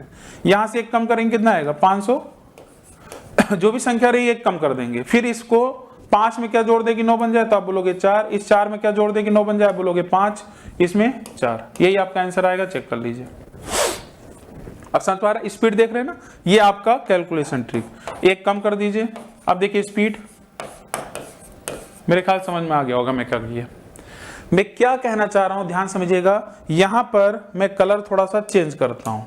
यहां पर आप देखिएगा 43 और ये क्या है 42, ये 546 है और ये क्या है 545 है। ये 1234 है 4 अंकों में, और ये क्या है 1233 है। अगर इसमें और इसमें आप ध्यान से देखें तो इसमें एक एक का गैप है, आपने एक कम किया है, एक एक एक का गैप है। अगर 2 अंकों की संख्या है तो मैंने 2 को सर्कल किया, 3 अंकों की संख्या है तो 3 को सर्कल किया, और ये 4 अंकों की संख्या तो 4 अंकों को मैं सर्कल किया। और इन सभी में अगर कंपेयर करें तो सभी में एक एक का डिफरेंस है, और उसमें भी जो बड़ी वाली संख्या है वो इस साइड है। बात समझ में आ रही है? ये 43 है तो ये 42 है, ये 46 है तो ये 45, ये 34 है तो 33 है। इसका मतलब आपने पकड़ लिया होगा कॉन्सेप्ट को कि यहां पर आपका जो फॉर्मेट था ये वाला था, और ये क्या है, ए बी सी है, ये ए बी सी है, और आगे जब आपने एक कम किया तो यही तो डी ई एफ है, यही तो डी ई एफ है। इसका मतलब ए बी सी और D E F, A B C और डी ई एफ जो है इसमें जो गैप होगा एक का गैप होगा।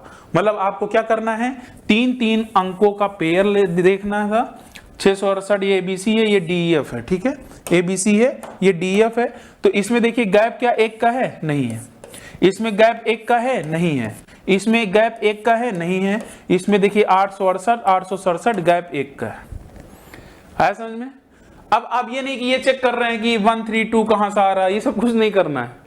अगर ऐसा 2 ऑप्शन होता तब हम उसको यूज में लेते। बात समझ में आ रही नहीं आ रही है? अच्छा क्वेश्चन था कि नहीं क्वेश्चन था? इस क्वेश्चन को थोड़ा सा और टफ कर सकता था। जैसे मान लीजिए एक ऑप्शन में अपने तरफ से अगर इसमें दे देता क्या कि 867 दे देता, और इधर लिख देता 868। अब अगर आप ध्यान दें ये 3 के पेयर में अब ये भी क्या हो गया, गैप एक का हो गया, गैप एक का हो गया। लेकिन ध्यान रखिएगा एबीसी वाली बड़ी वैल्यू होगी, ये छोटी है, ये बड़ी हो गई है, ठीक है। उस केस में ये भी क्या हो जाता, एलिमिनेट हो जाता। कुछ लोग कंफ्यूजन में रहते हैं तो ध्यान रखिएगा इधर वाली बड़ी होगी, इधर वाली क्या हो जाएगी, छोटी होगी। तो एक का गैप होना चाहिए था, तो देख के ही आप आंसर कर सकते थे, ठीक है। ये कैलकुलेशन ट्रिक जो वैदिक मैथ से लिया गया, वहां से ही कुछ चीजें एग्जाम में ये डायरेक्ट पूछ ले गई थी। सीडीएस के एग्जाम में ये क्वेश्चन पूछा गया है। हाँ, फिर से वही क्वेश्चन एक आ गया। इसके पहले शायद मैंने डिस्कस भी किया है और आपको अच्छे से अब पता चल गया होगा कि इसका कॉन्सेप्ट क्या होगा, ठीक है। ध्यान दीजिएगा, इसको मैंने शायद डिस्कस नहीं किया मेरे ख्याल से। चलिए कोई बात नहीं, अगर नहीं किया है क्योंकि याद नहीं आ रहा है, इसको आप देखिएगा ध्यान से। यहां लिखा है कि 3 अभाज्य संख्याओं का योगफल 100 है। क्या है? 100 है। यदि इनमें से एक किसी दूसरी संख्या से 36 अधिक है तो इन संख्याओं में से एक संख्या क्या है? पहली बार आपका यहां पर 3 अभाज्य संख्याएं, अभाज्य को बोलते हैं prime number, P1 plus P2 plus P3। इनका जो योगफल दिया है वो क्या दिया है, 100। क्या दिया है, 100। यहां पर जो सबसे इंपॉर्टेंट बात है जो आपको ध्यान रखना है, बहुत सारे बड़े बड़े एग्जामों में, यूपीएसआई से लेकर कैट जैसे एग्जाम में, सीजीएल, एसएससी, इनफैक्ट एनटीपीसी जैसे एग्जामों में भी इसके आने के चांसेस हैं। बाकी कुछ एग्जाम में तो पूछ लिए गए हैं। यहां पर जो कॉन्सेप्ट क्या है कि 3 अगर आप अभाज्य संख्या जोड़ रहे हैं, या 5 अभाज्य संख्या जोड़ रहे हैं, या 7 अभाज्य संख्या जोड़ रहे हैं, और अगर यहां पर ये जो इक्वल योगफल है, अगर ये आपका इवन नंबर है, इवन नंबर मतलब जो 2 से कट रहा है, इवन नंबर को हम सम संख्या बोलते हैं, तो 100% इसमें से एक अभाज्य संख्या, इसमें से एक अभाज्य संख्या 100% क्या होगी, 2 होगी। अगर तीनों ही विषम होगा तो कभी ये इवन आ ही नहीं सकता, कभी ये इवन आ ही नहीं सकता। इवन तभी आएगा जब इन 3 में से एक आपका सम अभाज्य संख्या क्या हो, 2 हो, और जो सबसे छोटी अभाज्य संख्या होती है। समझ में आ रहा है कि नहीं आ रहा है? तो मैं क्या लिखूंगा, ध्यान दीजिएगा, 2 प्लस, और इस 2 को अगर मैं उधर लिख दूं तो हमारा एक स्टेप थोड़ा सा आसान हो चुका है। P2 प्लस P3 बराबर 2 घटा दूंगा, कितना आएगा, 98। यहां तक पहुंच गए, नोट करते चलिएगा। अब इस लाइन का यूज करते हैं। इसमें लिखा गया है इनमें से एक किसी दूसरी संख्या से 36 अधिक है, ठीक है। मान लेते हैं P3 को ही मान लेते हैं, और दूसरी से 36 अधिक है, इसका मतलब P2 से 36 अधिक है। क्या ये सही है भाई? ये तो दिया है ना, तो उसी के अकॉर्डिंग में लिख दिया। अब मैं क्या लिखूंगा, अब इसमें हम पुट करते हैं, P2 आपका रहेगा, और P3 की वैल्यू अब मैं क्या लिख सकता हूं, P2 प्लस 36 कंडीशन के अकॉर्डिंग बराबर 98। क्लियर? इसको घटा दीजिए तो 2P2 बराबर 98 माइनस 36, तो आ जाएगा 2, और ये 62, 2 से काट दीजिए तो P2 क्या आ गया, 31। 31 भी क्या है, एक अभाज्य संख्या है। अब ध्यान दीजिएगा, P1 की वैल्यू 2 आ गई, P2 की वैल्यू 31 आ गई, और आपसे बोला था इन संख्याओं में से एक संख्या कौन सी है। कोई मिला? अभी नहीं मिला है। अब कुछ काम करना ही नहीं रहा, सारा काम तो बन ही चुका है। अब इसको यहां पुट कर दीजिए, P3 का मान निकल जाएगा। तो चलिए P3 का मान क्या होगा, 31 2 33, 33 घटा दीजिए, P3 बराबर 100 माइनस 33, तो हमारा आंसर क्या आ जाएगा 67। क्या आएगा 67 दिख रहा है, 100% दिखेगा। आंसर क्या होगा डी ऑप्शन। ये one of the best question है, ठीक है। और इसका सोल्यूशन इस तरीके से हम कर सकते हैं और आसान बना सकते हैं। मजा आया कि नहीं आया? देखिए थोड़ा सा तो कुछ क्वेश्चन अगर टफ है तो उसको भी मैं आसान बनाने की कोशिश कर रहा हूं पूरी, तो आप लोग भी इसको देखकर इसको अप्लाई करना सीखिएगा, क्योंकि ऐसे क्वेश्चन जब आएंगे तो परेशान आप बहुत होंगे। चलिए क्वेश्चन नंबर 13 पर आ जाइए। क्वेश्चन नंबर जो 13 है ये भी एक अच्छा क्वेश्चन है, इसको एक बार आप देख लीजिए ध्यान से। यहां पर ए बी सी धनात्मक पूर्ण संख्याएं हैं और यहां पर इसकी वैल्यूज फाइंड आउट करनी है और इसका माध्य पूछ रहा है। क्या पूछ रहा है? माध्य, ठीक है। तो इसका जो सबसे बेस्ट तरीका है, इसको कैसे करना ध्यान दीजिएगा। ये जो फॉर्मेट है ये वाला, पहले मैं क्या करता हूं, इसके जैसा बनाना है। तो मैं डिटेल में ही कर रहा हूं, शॉर्टकट में कर रहा हूं। डिटेल वाला मैं आपको पूरा अच्छे से उसमें लिख कर भी दिया है, शॉर्टकट भी दिया है, एग्जाम वाला अप्रोच भी बताया है। तो क्या मैं 16/23 को क्या मैं ऐसे लिख सकता हूं? क्या ऐसे लिख सकता हूं? भाई कंपेयर कब कर पाएंगे, एबीसी का मान कब निकल पाएंगे? अगर ये समीकरण है तो सीधी बात है, मैं कंपेयर तभी कर पाऊंगा जैसा LHS दिख रहा है वैसा RHS दिखना चाहिए। या देसी भाषा में अगर हम बात करें कि जैसे इसकी सूरत है वैसे इसकी सूरत होनी चाहिए, तभी तो हम कंपेयर कर पाएंगे। तो आप इसको देखते हुए, LHS को देखते हुए इसको बनाते चलिए। और जब बनाते चलेंगे, जैसे मैंने क्या देखा, यहाँ 1 अपॉन है, तो मैंने क्या किया, 16 को नीचे कर दिया, 23/16 आ गया। ये 1 आ गया कि नहीं आ गया? फिर मैं 16 का भाग दूंगा तो क्या आएगा, 16 1 कम 16। अब फिर रिमाइंडर यहाँ पर जो भी बनेगा, क्या बनेगा, 7/16। फिर 7 का मैं 16 में भाग दूंगा, फिर देखिए 1 आ गया। लेकिन यहाँ पर टाइम ज्यादा लग जाता है। क्या लग जाता है? टाइम ज्यादा लग जाता है। तो जो इसका सबसे फास्ट मेथड होगा क्या होगा, और विद एक्यूरेसी के साथ, इस 23 ऐसे लिखिए, 23 और यहाँ 16 लिख लीजिए, भाग दे दीजिए, 16 1 कम 16, कितना बचा, 7। फिर ये जो 7 आएगा रिमाइंडर, ये भाजक बना लीजिएगा, और यहां पर जो भाजक है, जो डिवाइजर है, इसको भाज्य बना लीजिएगा, डिविडेंड। फिर 7 दूनी 14, फिर इसको भाजक बना लीजिए, इस 7 को क्या बना लीजिए, भाज्य बना लीजिए, 2 3 6, क्या आया, 1 आ गया। ठीक है, क्लियर है कि नहीं क्लियर है?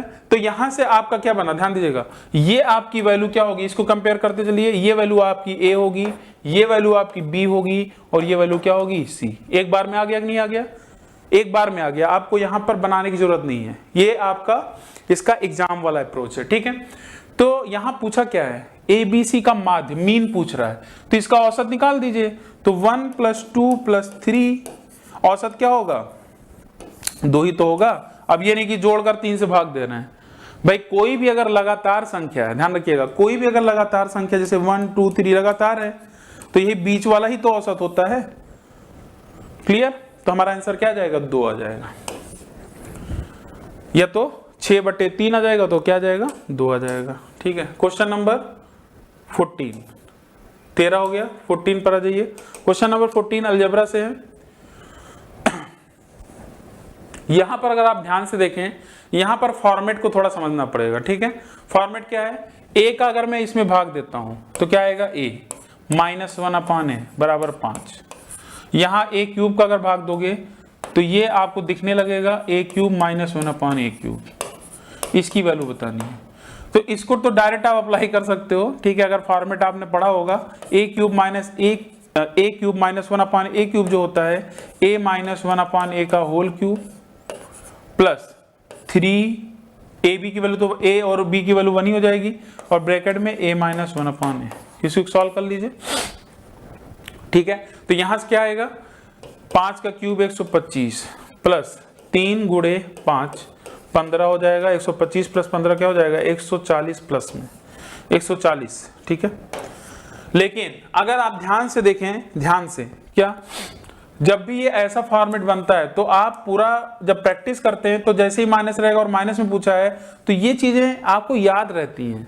अगर यही देखिए, यही चीज अगर यहाँ प्लस होता और यहाँ प्लस होता, क्या होता, यहां अगर प्लस होता तो हमारा आंसर आता 110।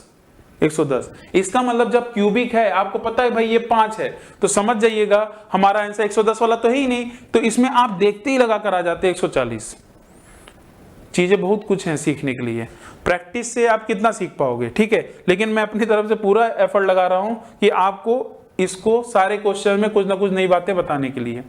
ये देखिए यहां पर इस क्वेश्चन में क्या है, इसका शून्यक, शून्यक का मतलब मैंने आपको कई बार बोला भी है, फैक्टर्स या रूट्स भी बोल सकते हैं। ये फैक्टर हो गया, रूट्स हो गया, उसके अलावा इसको हम लोग क्या बोलते हैं हिंदी में, मूल बोल देते हैं, गुणनखंड भी बोल देते हैं, ठीक है, जीरोज। यहां पर इसका शून्यक निम्नलिखित में से कौन सा है, सीधी बात है, अगर ऐसा है तो आपको क्या करना है, ऑप्शन को उठाना है, x का मान यहां पुट करना है, वही उसका शून्यक होगा जो इसको सेटिस्फाइड करेगा, 0 देगा, ठीक है। तो चलिए मैं अगर 0 या x का मान 0 रखूंगा तो 0 बना नहीं पाएगा, 1 रखूंगा तो 1 रखूंगा, देखिए 3 4 7 प्लस 7 और माइनस 7, 0 बन गया, हमारा आंसर ये आ गया। क्लियर है कि नहीं क्लियर है? इस तरीके से आपको काम करना है, क्लियर है? तो इस क्वेश्चन का जो आंसर होगा वो क्या हमारा आ रहा है, बी ऑप्शन आ रहा है, ठीक है। शून्यक का मतलब होता है कि जो भी x का मान आप रखोगे, जिसे हम लोग बोलते हैं ना फैक्टर थ्योरम, क्या बोलते हैं, फैक्टर थ्योरम, ठीक है। इस तरीके से मैंने डिस्कस भी किया था अगर आपको याद होगा। तो इसमें आपने क्या किया, 1 रखा और ये सेटिस्फाइड कर दिया। अब ये आगे चेक नहीं करना है, क्लियर है, यही आपका आंसर है। आगे बढ़ते हैं, क्वेश्चन नंबर 16। यहां पर है ऐसी दो संख्याएं जो 21 से बड़ी हैं और उनके एलसीएम और एचसीएफ क्रमशः क्या दिए, ये दिए हैं। इन संख्याओं का योगफल क्या होगा, इन संख्याओं का आपको क्या बताना है, योगफल बताना है। अच्छा ये बताइए, अगर आप योगफल बता रहे हो, मैंने क्या बोला था, हर समय जब भी एलसीएम एचसीएफ की बात होती है तो सबसे पहले आपको काम क्या करना है, एचसीएफ पर अटैक करना है। एचसीएफ कितना है, 21। एचसीएफ कितना है, 21। चाहे योगफल पूछे संख्याओं का, चाहे संख्या खुद ही क्यों ना पूछ ले, चाहे एलसीएम पूछे, चाहे अंतर पूछे, चाहे गुणनफल पूछे संख्याओं का, हमेशा ध्यान रखिएगा वो संख्या 21 से डिविजिबल होगी। मतलब जो भी योगफल होगा संख्याओं का वो 21 से क्या होगा, पूर्णतया विभाजित होगा, परफेक्टली क्या होगा, डिविजिबल होगा, ठीक है। तो अब 21 से तो काटना नहीं है, क्योंकि 21 में आपका 3 और 7 है, तो मैं पहले 3 से ही चेक कर लेता हूं। जो भी ऑप्शन 3 से कट रहा होगा वही आंसर होगा। देखिए 5 4 9 ये कट रहा है, 8 5 13 ये नहीं हो रहा है, 5 4 9 1 10 ये भी नहीं हो रहा है, 5 2 7 7 और 7 और 8 कितना हो गया, 15 हो गया। इसके बाद 2 ऑप्शन आपके एलिमिनेट हो गए। क्या हो गए, 2 ऑप्शन एलिमिनेट हो गए। अब 7 से चेक कर लो, 7 7 49 ये कट रहा है। यहां पर अगर ध्यान दें 7 7 49 और ये 38 आ गया, मतलब ये 7 से नहीं कटा, इसलिए हमारा आंसर क्या आएगा, 504। चेक करिए हमारा आंसर क्या आएगा, 504 आ जाएगा। मजा आया कि नहीं आया? तो इस तरीके से आप क्वेश्चन को आसान बना सकते हैं, ठीक है। आगे बढ़ता हूं, क्वेश्चन नंबर 17। हाँ ये अच्छा क्वेश्चन है, थोड़ा ध्यान दीजिएगा। यहां पर इसको कुछ लोग परमेयीकरण से सॉल्व करते हैं, रेशनलाइजेशन से सॉल्व करते हैं। यहां पर मैं आपको 2 चीज बताने वाला हूं, ध्यान सुनिएगा। एक आपका फार्मूला होता है a प्लस बी का whole square plus a minus B का होल स्क्वायर, ठीक है। एक आपका होता है a प्लस बी का whole square minus a minus B का होल स्क्वायर। इस पे भी कई बार क्वेश्चन बनता है, ध्यान रखिएगा। अपॉन ए, अपॉन में भी एक बार आता है, मतलब 4 फार्मूले यहाँ फॉर्मेट बनते हैं और कई बार एग्जाम में पूछे गए हैं। तो इसको याद रखिएगा, 2 ब्रैकेट में a square plus B square होता है, आइडेंटिटी यूज करते हैं। यहां पर आता है 4ab, क्या आता है, 4ab। ये मान लीजिए इंपॉर्टेंट है ये 2 फार्मूला। तीसरा और चौथा क्या है मैं लिखूंगा नहीं, मैं बस बता दे रहा हूं, आप समझ जाइएगा। तीसरे वाले में क्या होता है कि यहां पर ध्यान दीजिएगा, इसके अपॉन में अगर मैं a square plus B square लिख दूं, a square plus B square, तो आपका देखिए इसको करने पर ये आया। अगर मैं अपॉन में a square plus B square करूंगा तो ये कट जाएगा, तो हमारा आंसर क्या आ जाएगा, 2 आ जाएगा। कई बार अंकों में ये लिख कर आपसे पूछ लेता है, तो कुछ सोचना ही नहीं है, वहां 2 टिक कर देना है, ठीक है। यहां पर क्या देता है, यहां पर अपॉन में a भी कर देता है, और जब यहां अपॉन में ए बी करेगा, ये चौथा फार्मूला, अपॉन में ए बी करेगा तो ए बी कट जाएगा, तो बचेगा क्या, 4। अब काफी लोग क्या करते हैं, वही तीसरे और चौथे पे ही रहते हैं, इसको तो यूज ही नहीं करते हैं। और इसको तो इतने अच्छे से आप यूज कर सकते हैं अलजेब्रा में, सिंप्लीफिकेशन में, कि अभी खुद ही आप देख लीजिएगा। ठीक है, देखिए कितना मजा आने वाला है, समझ में आया। अब आप ध्यान दीजिएगा, ये फॉर्मेट आपको याद हो गया। अब देखिए यहां पर कैसे अप्लाई करना है। यहां पर आप ध्यान दीजिएगा, मैं इसका क्रॉस मल्टीप्लाई करूंगा और इसका क्रॉस मल्टीप्लाई करूंगा। जब मैं इसका क्रॉस मल्टीप्लाई करूंगा तो यहां से अगर आप ध्यान से देखें, यहां से आपका बनेगा √5 माइनस √3 का होल स्क्वायर, ठीक है ये, और यहां बनेगा माइनस √5 प्लस √3 का होल स्क्वायर, ठीक है, बराबर क्या बन गया √x, क्या बन गया √x। और नीचे की साइड क्या बनेगा 5 माइनस 3 2, क्योंकि एक ब्रैकेट में a प्लस बी, एक ब्रैकेट में माइनस बी, तो ये बन जाएगा 2 बन जाएगा। ठीक है, अब यहां से आप बताइएगा, यहां से आपका ये माइनस में चला गया, किस में चला गया, यहां से ये माइनस में चला जाएगा। क्यों? क्योंकि ये अगर पहले होता, ये बाद में होता, तो हमारा आता -4ab, -4ab, तो -4 हो जाएगा। और a और b की वैल्यू कितनी हो जाएगी, ध्यान दीजिएगा, a और b की वैल्यू क्या हो जाएगी √15, 5 15 ना, √15 हो जाएगी। ठीक है, और उसके अलावा यहां पर /2 है, तो 2 से ये 2 काट दीजिए, तो कितना आ जाएगा -2√15, -2√15 की वैल्यू क्या आ गई √x, √x। आपसे क्या पूछा x का मान, तो दोनों साइड ये होल स्क्वायर कर दो, ये दोनों साइड होल स्क्वायर करोगे तो क्या आएगा 4 × 15 बराबर x, x की वैल्यू कितनी आ जाएगी 60 आ जाएगी, कितनी आएगी 60। नोट कर लीजिएगा, यहां पर जो आपका आंसर होगा ये आपका क्या हो जाएगा 60 होगा। और इसमें जो ऑप्शन दिया गया है कौन सा ऑप्शन, डी ऑप्शन,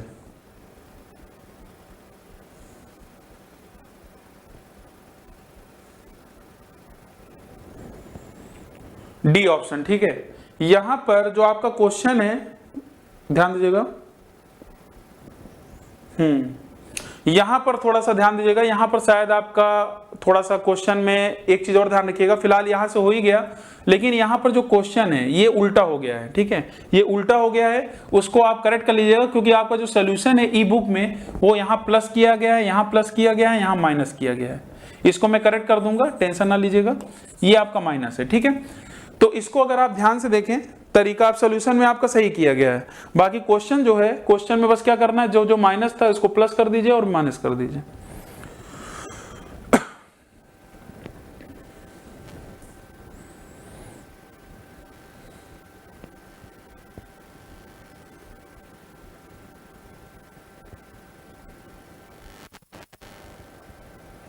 वैसे ये भी आपका सही है, लेकिन कहीं ना कहीं आपका तो कुछ, क्योंकि दोनों जगह ही अलग अलग है, तो उसको मैं देख लूंगा, टेंशन ना लीजिए। ऐसे इसका मतलब ये अप्रोच के साथ, इस एप्लीकेशन के साथ हम इसको लिखना नहीं है, ध्यान रखिएगा। ये जो मैंने लिखा है स्टेप, ये आपको नहीं लिखना था। ठीक है, क्योंकि लिखा, क्योंकि यहाँ थोड़ा सा एरर हो गया था, उसको आप बना लेना, सही है। ठीक है, बाकी सारी चीज सही है। इसका मतलब यहाँ पर जो आपका आंसर होगा x बराबर 60 होगा, ऐसे भी आ गया था। और अगर ये प्लस रहेगा तो कोई दिक्कत थी ही नहीं, ये स्टेप करना ही नहीं था, डायरेक्ट हमें ये लाइन करना था। तो हम एक से दो लाइन में ही इसका आंसर बता सकते थे देखकर। तो इसका आंसर क्या है, डी ऑप्शन 60 लगा लीजिएगा। क्वेश्चन नंबर 18, क्वेश्चन नंबर 18, चलिए 18 पे देखिएगा। ऐसा क्वेश्चन आपने देखा भी था, A B C, उसके बाद क्या है, या हाँ C D और E भी। चलिए देखिए कैसे लिख रहे हैं, ए बी जो है 1 2, फिर बी सी क्या है 3 4, इसके नीचे लिखते चलिए। सी डी क्या है 2 3 है, और डी और ई क्या है 3 4 है, इस तरीके से। अब आपको पता है, क्योंकि यहां पर आपसे अगर पूरा पूछा होता A/B/C/D/E, ठीक है, तो मैं direct multiple, concept of multiple का यूज करता, जो मैंने बताया भी था पिछले प्रैक्टिस सेट में। ठीक है, जो जो स्पेस रहता, जो लास्ट में रहता, उसको ऐसे लिख लिया करिए। यहाँ 4 है तो यहाँ भी 4, यहाँ भी 4, यहाँ 3 है तो यहाँ 3, इधर अगर 3 है तो इधर 3, इधर 3, इधर 3, क्योंकि ये है ना, ये 2 है तो ये 2, ये 2, ये 3 है तो ये 3। क्लियर है? अब आप ध्यान समझिएगा, हमें सबसे नहीं मतलब है, बात समझ में आ रही है? हमें सबसे नहीं मतलब है, हमें सिर्फ बी और ई से मतलब है, बी और ई से। चलिए बी वाला पोर्शन क्या है, ये है, और ई वाला पोर्शन क्या है, ये है। जो कट रहा है यहां पर ही काट दीजिए। अब ये नहीं कि मल्टीप्लाई करना, देखिए 2 से ये 2 गया काम से, 3 से 3 ये गया काम से, ठीक है, उसके अलावा 2 से ये गया, 2 दूनी 4। तो अब इसको देखिए यहां से क्या बचा 3, और यहां से अगर रेशियो अगर हम देखेंगे, ये सब मैंने देखा ही नहीं, ठीक है, सबका नहीं निकालने की जरूरत है। 4 दूनी 8, तो हमारा जो आंसर आएगा B/E, B/E क्या आएगा 3:8 आएगा। ठीक है, ये नहीं है आंसर, क्या आएगा 3:8। अच्छा क्वेश्चन था, ध्यान दीजिएगा, 3:8, C option. Question number 19, question number 19,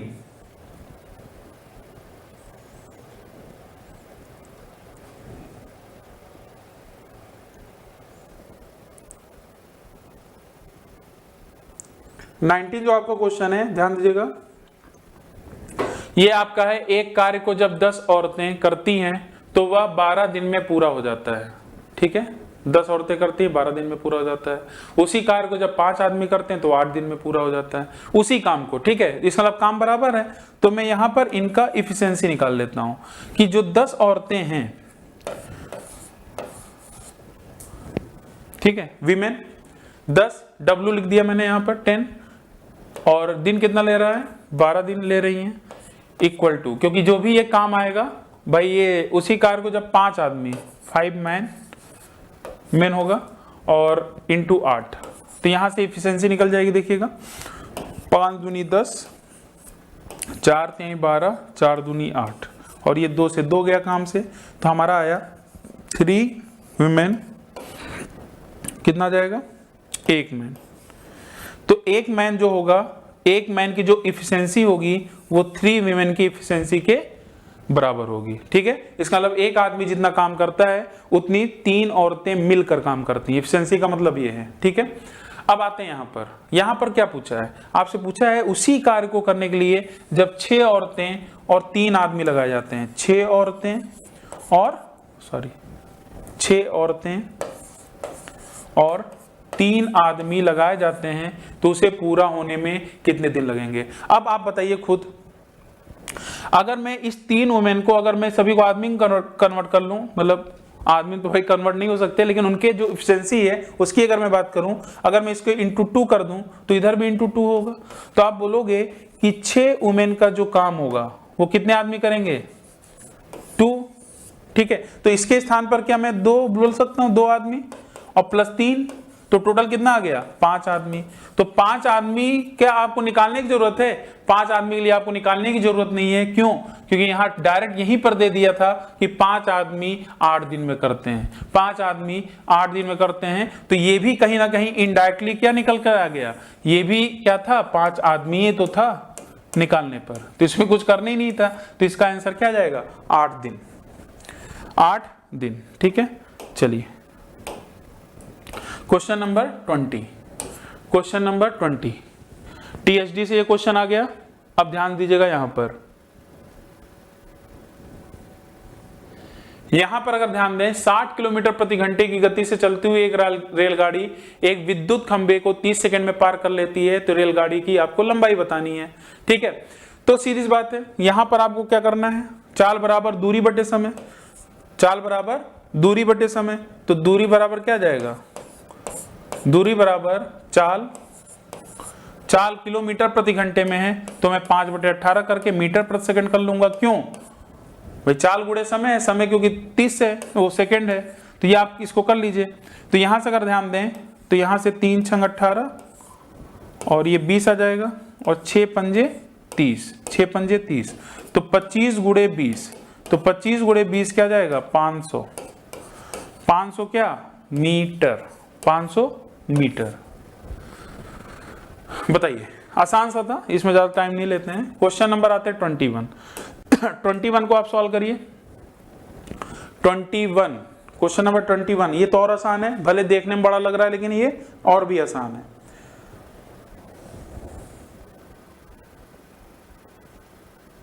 question number 21,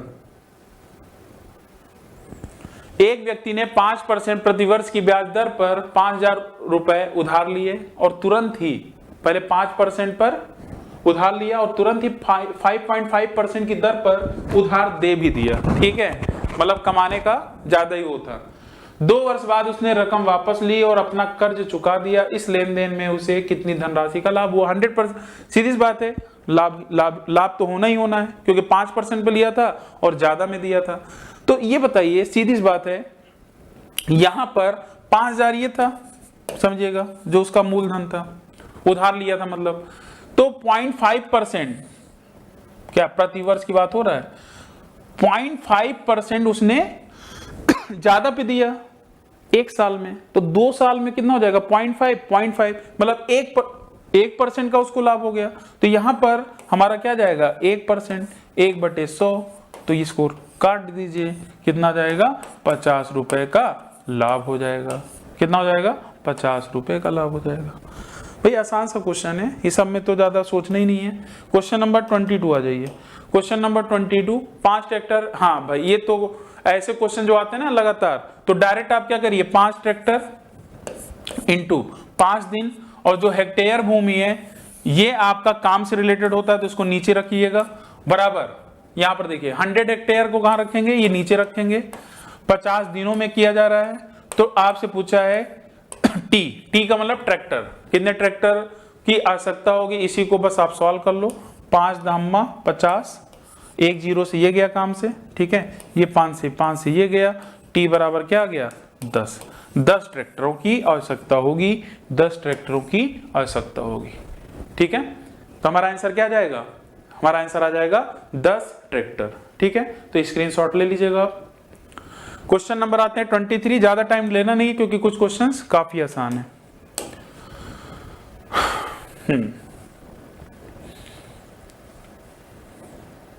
एक व्यापारी एक निश्चित पूंजी से शुरुआत करता है और 25% की चक्रवृद्धि ब्याज की दर से वार्षिक लाभ प्राप्त करता है। 3 वर्ष के अंत में उसके पास 10,000 रुपए होते हैं। व्यापारी के द्वारा लगाई गई आरंभिक राशि आपको बताना है, ठीक है, आरंभिक आपको राशि बताना है। तो डायरेक्ट आप चाहे तो फार्मूला लगा दीजिए और डिजिट सम का कॉन्सेप्ट भी आप लगा सकते हैं, ठीक है। लेकिन यहां पर आप चाहें तो 25% को आप कन्वर्ट कर लीजिए किसमें, 1/4 में, रेशियो में, ठीक है। तो चक्रवृद्धि ब्याज का मतलब क्या होता है, शुरुआत में मतलब 4 लगाया और फिर 1 बढ़कर उसको मिला 5, तो इस तरीके से भी आप लगा सकते हो, 4 5 4 5, ठीक है, 4 5 4 5।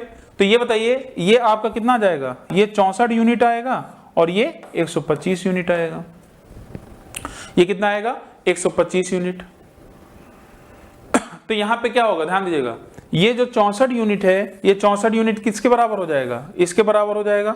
तो यहां से 64 यूनिट बराबर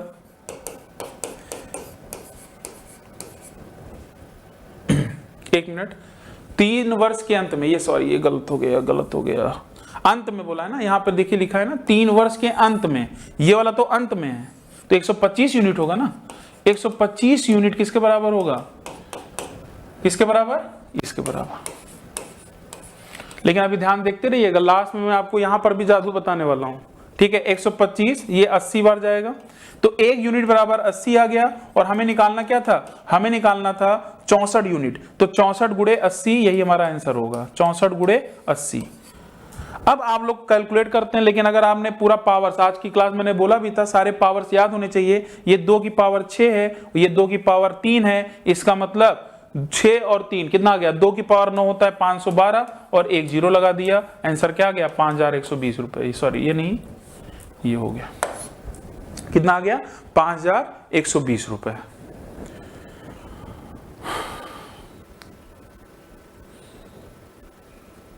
समझ में आया कि नहीं आया।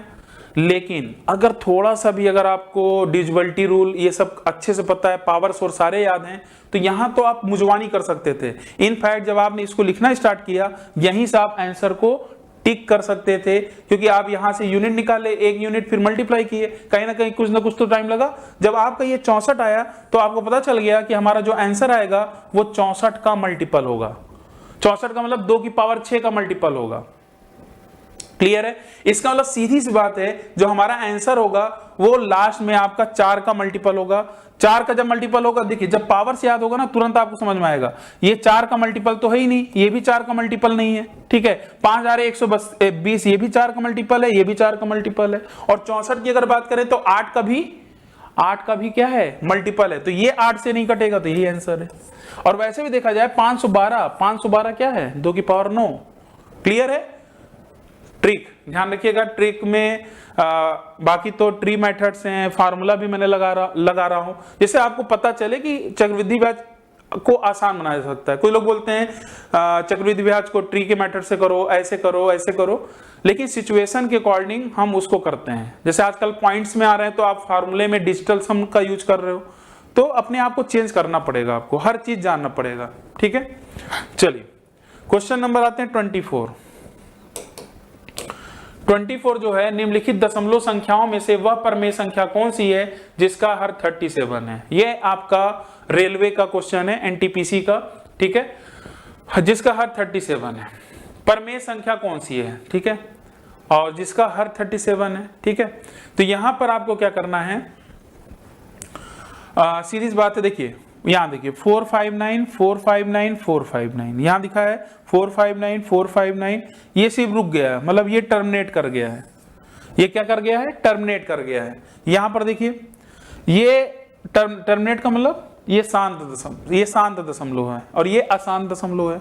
यहां पर अगर ध्यान दें ये 0 0 आ गया है। ठीक है, चलिए इसको हम बदल कर देखते हैं। इसको हम फ्रैक्शन में बदल सकते हैं, क्योंकि इसको लिखा जा सकता है 0.459 के ऊपर, क्योंकि 3 अंकों का रिपीटिशन हो रहा है, तो ये बार लिख सकता हूं। इसको मैं आप फ्रैक्शन में लिख देता हूं 459/999, और ये 9 से कट जाएगा, 9 × 5 = 45, और ये आ जाएगा 111, मतलब आपका आ गया 51/111, और ये फिर 3 से कट जाएगा, 3 × 1 = 3, 3 × 7 = 21, और यहां से 3 × 3 = 9, 3 × 7 = 21, तो हमारा आ गया क्या 17/37। और पूछा क्या था? परमेय संख्या तो है ही है, लेकिन पूछा था वो आपको बताना है जिसका हर 37 है। क्या है? 37। देखिए ये हर है 37, तो हमारा आंसर क्या आएगा? A option. क्लियर है? तो हमारा आंसर क्या आएगा? 37।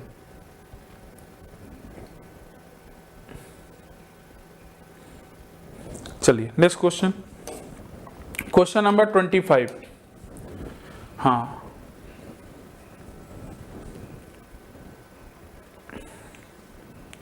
तीन संख्याएं जो एक दूसरे से सहभाज्य हैं और इस प्रकार है कि पहली दो का गुणनफल 286 है और अंतिम दो का गुणनफल 770 है, तो तीनों संख्याओं का योगफल क्या होगा? ये अच्छा क्वेश्चन है। ठीक है, ऐसे क्वेश्चन भी कई बार पूछ लिए जाते हैं, थोड़ा लॉजिक को समझिएगा।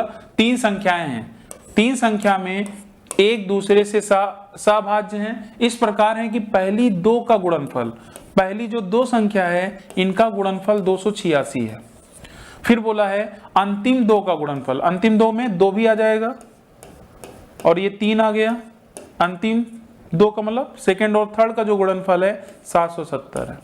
अब क्या करेंगे आपको लोग डिवाइड और करने लगेंगे, लेकिन आप थोड़ा सा कॉन्सेप्ट समझिए। ये आपका कॉन्सेप्ट एलसीएम एचसीएफ का है, सोच पा रहे हैं कैसे? क्योंकि पहला आपका है, यहां पर देखिए सेकंड आपका नंबर कॉमन है इन दोनों में। अगर जो चीज कॉमन होती है तो सीरीज बात है, अगर इन दोनों में नंबरों में जो कॉमन आएगा जो फैक्टर, वही तो आपका सेकंड नंबर होगा, और वही सेकंड नंबर क्या होगा? वही एचसीएफ होगा। देखिए सॉल्यूशन देखना अलग बात होता है, लेकिन जब आप कोई चीज समझते हैं, आपको अच्छे से पता चलता है, तब आपको और कॉन्फिडेंस आता है। ठीक है, तो यहां पर हम लोग इसका एचसीएफ निकालने वाले हैं, और जैसे ही सेकंड आएगा तो भाई सीरीज बात है, इसमें हम डिवाइड कर देंगे तो फर्स्ट आ जाएगा, इसमें डिवाइड कर देंगे तो थर्ड नंबर आ जाएगा, जोड़ देंगे आंसर आ जाएगा। तो 286 और 770 का एचसीएफ कैसे निकालेंगे? चलिए देखते हैं। इसका जो डिफरेंस है, इसका डिफरेंस कितना आ रहा है देख लीजिएगा, 10 में 6 गया 4, और ये बन जाएगा 6, मतलब 16 में से 8 गया, क्या जाएगा? 8 हो जाएगा। फिर ये बन जाएगा 6, 6 में से 2 गया, कितना आ जाएगा? 4। अब 484 एचसीएफ हो सकता है कि नहीं हो सकता है? चलिए देख लेते हैं। 484 तो एचसीएफ होने का कोई सवाल ही नहीं उठता, क्योंकि अगर ये 484 बन गया, सीरीज बात है 484 बन गया, तो इसका गुणनफल कितना आ रहा है? 286। इसका मतलब इसका कोई ना कोई फैक्टर ही एचसीएफ होगा। तो फैक्टर कैसे चेक करेंगे? ध्यान दीजिएगा, ये 11 से कट रहा है, ध्यान दीजिएगा, ये आपकी संख्या 11 से कट रही है कि नहीं कट रही है? देखिए 6 2 8 बीच में आना चाहिए, और ये देखिए यहाँ पर 11 7 77 ये भी कट रहा है। ठीक है, 7 + 0 बीच में 7 आ गया, तो इसका मतलब एचसीएफ जल्दी से 11 ना लिख दीजिएगा। एचसीएफ आपका 11 तो है ही है, 11 एचसीएफ नहीं बोलेंगे, मतलब 11 कॉमन है ही ये दोनों फैक्टरों में। लेकिन यहां पर एक चीज और ध्यान से देख सकते हैं, ये आपका 2 से भी कट रहा है। देखिए ये भी 2 से कट रहा है, ये भी 2 से कट रहा है। इसका जो हमारा एचसीएफ आएगा वो 22 होगा, और यही 22 आपका क्या होगा, दूसरी संख्या होगी। यही 22 क्या होगा, दूसरी संख्या होगी। चलिए अब इसका मैं 22 से इसमें डिवाइड कर देता हूं, तो पहली संख्या आ जाएगी। तो 286/22, 286/22, तो 22 एक कम 22 और 22 3 66, तो पहली संख्या आपकी क्या आ गई, 13 आ गई। तीसरी संख्या भी निकल जाएगी। तीसरी संख्या के लिए क्या करना है, 770/22, 11 दूनी 22, 77, ये 35 आ जाएगा। कितना आ जाएगा, 35। ठीक है, चलिए जोड़ दीजिए, पहला फर्स्ट सेकेंड प्लस थर्ड। आसान सा क्वेश्चन था लेकिन कॉन्सेप्ट था। ठीक है, कॉन्सेप्ट अच्छा है एचसीएफ का। तो ये आ जाएगा 22 प्लस 13 प्लस 35। ठीक है, चलिए यूनिट डिजिट पे देख लेते हैं। 5 3 8 2 10, यूनिट डिजिट पे 0 आना चाहिए। 2 3 5, हाँ ये आपका क्या आना चाहिए, 80। चेक कर लीजिए, ये अगर आप ध्यान से देखें 5 3 8 2 10 हो गया, 3 1 4 2 6, 6 1 7, 70 आना चाहिए। हाँ ये है, 2 जगह 0 था ना, तो डी ऑप्शन क्या आएगा, डी ऑप्शन। चेक कर लीजिएगा, स्टार लगा लीजिएगा इस क्वेश्चन में, स्क्रीनशॉट ले लीजिए। ठीक है, चलिए आगे बढ़ते हैं। Question number 26। क्वेश्चन नंबर 26, एक महिला की आयु 2 अंकों का एक पूर्णांक है। इस पूर्णांक के अंकों का स्थान बदल देने पर नया पूर्णांक उसके पति जो कि उससे बड़े हैं की आयु बन जाता है।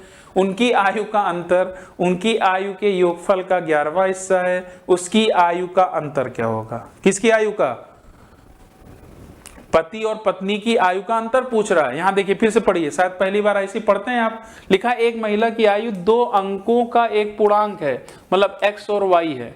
फिर क्या बोल रहा है, इस पूर्णांक के अंकों का स्थान बदल दिया जाए, मतलब y इधर कर दिया जाए, x इधर कर दिया जाए। तो स्थान बदल देने पर नया पूर्णांक उसके पति जो कि उससे बड़े हैं की आयु बन जाता है। ठीक है, अब ये आगे तो आपको फंसा रहा है। ठीक है, एग्जाम में आया हुआ क्वेश्चन है, और वो भी अगर मैं बताना चाहूं तो ये सीडीएस का क्वेश्चन है। अब ये नहीं बोलेंगे भाई सीडीएस तो इतने बड़े लेवल का है, आप में नहीं आएगा। कॉन्सेप्ट है ना ये। ठीक है, इसमें एनटीपीसी रेलवेज और में काफी अच्छे अच्छे क्वेश्चंस बनते हैं। ठीक है, तो ध्यान रखिएगा, यहां पर कुछ नहीं करना था। यहां पर बोला है इनके आयु का अंतर। कभी भी अगर 2 अंकों की संख्या को आपस में पलटते हैं, उनका जब भी अंतर आएगा वो हमेशा 9 का मल्टीपल होगा। चलिए, कोई ऑप्शन है क्या, एक ही है जो 9 का मल्टीपल है। क्लियर, अब दिमाग नहीं लगाना है। ठीक है, बाकी ये सब तो फंसाने के लिए दिया आपको। इक्वेशन बनाते रहिए, निकालते रहिए। फिर 2 सेकंड का क्वेश्चन था, पढ़ने के बाद क्वेश्चन शायद 1 सेकंड का, अगर कॉन्सेप्ट क्लियर है एक बार करके देखिए। एग्जाम का हुआ क्वेश्चन, और जो मैं क्लास में भी बताता हूं अच्छे से, पूरा नंबर सिस्टम का क्वेश्चन है, और इसको आयु से भी रिलेट कर दिया गया है। ठीक है, आयु से।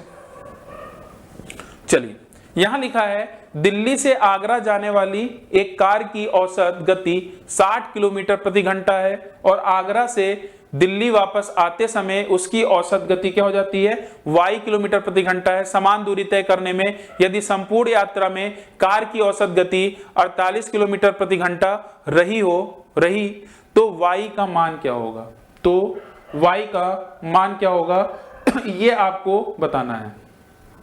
ठीक है, ध्यान दीजिएगा, यहां पर सीधी बात है, औसत गति है, और औसत गति का डायरेक्ट आप क्या कर सकते हैं, एवरेज स्पीड का डायरेक्ट आप फार्मूला यूज कर सकते हैं, 2 गुणे, क्योंकि दिल्ली से आगरा जाने वाली एक कार की औसत गति है, और आगरा से दिल्ली मतलब जब जा रही है और आ रही है, तो समझ लीजिएगा 2 लगाना है, 2 इंटू और x इंटू वाई। x की डायरेक्ट दिया है, x 60 दिया है, y ये दे दिया है डायरेक्ट, और नीचे क्या आ जाएगा x प्लस वाई आ जाएगा, और औसत गति डायरेक्ट दे दिया है ना, उसकी औसत गति y किलोमीटर है। यदि संपूर्ण यात्रा में कार की औसत गति 48 है, जो पूरी यात्रा में कार की औसत गति कितनी है, 48 है। इसी को सॉल्व करना है। तो यहां ध्यान दीजिएगा, 12 चौक 48, 12 पंजे 60, 2 से इसको काट दीजिए, 2 दूनी 4। तो यहां से अगर आप सॉल्व करेंगे तो आएगा 5y बराबर ये आ जाएगा 60 दूनी 120 प्लस 2y, तो 2y इधर आएगा, तो 3y बराबर 120 और y बराबर क्या आ जाएगा 40, 3 चौक 12, 40 किलोमीटर प्रति घंटा। क्या आएगा 40 किलोमीटर प्रति घंटा।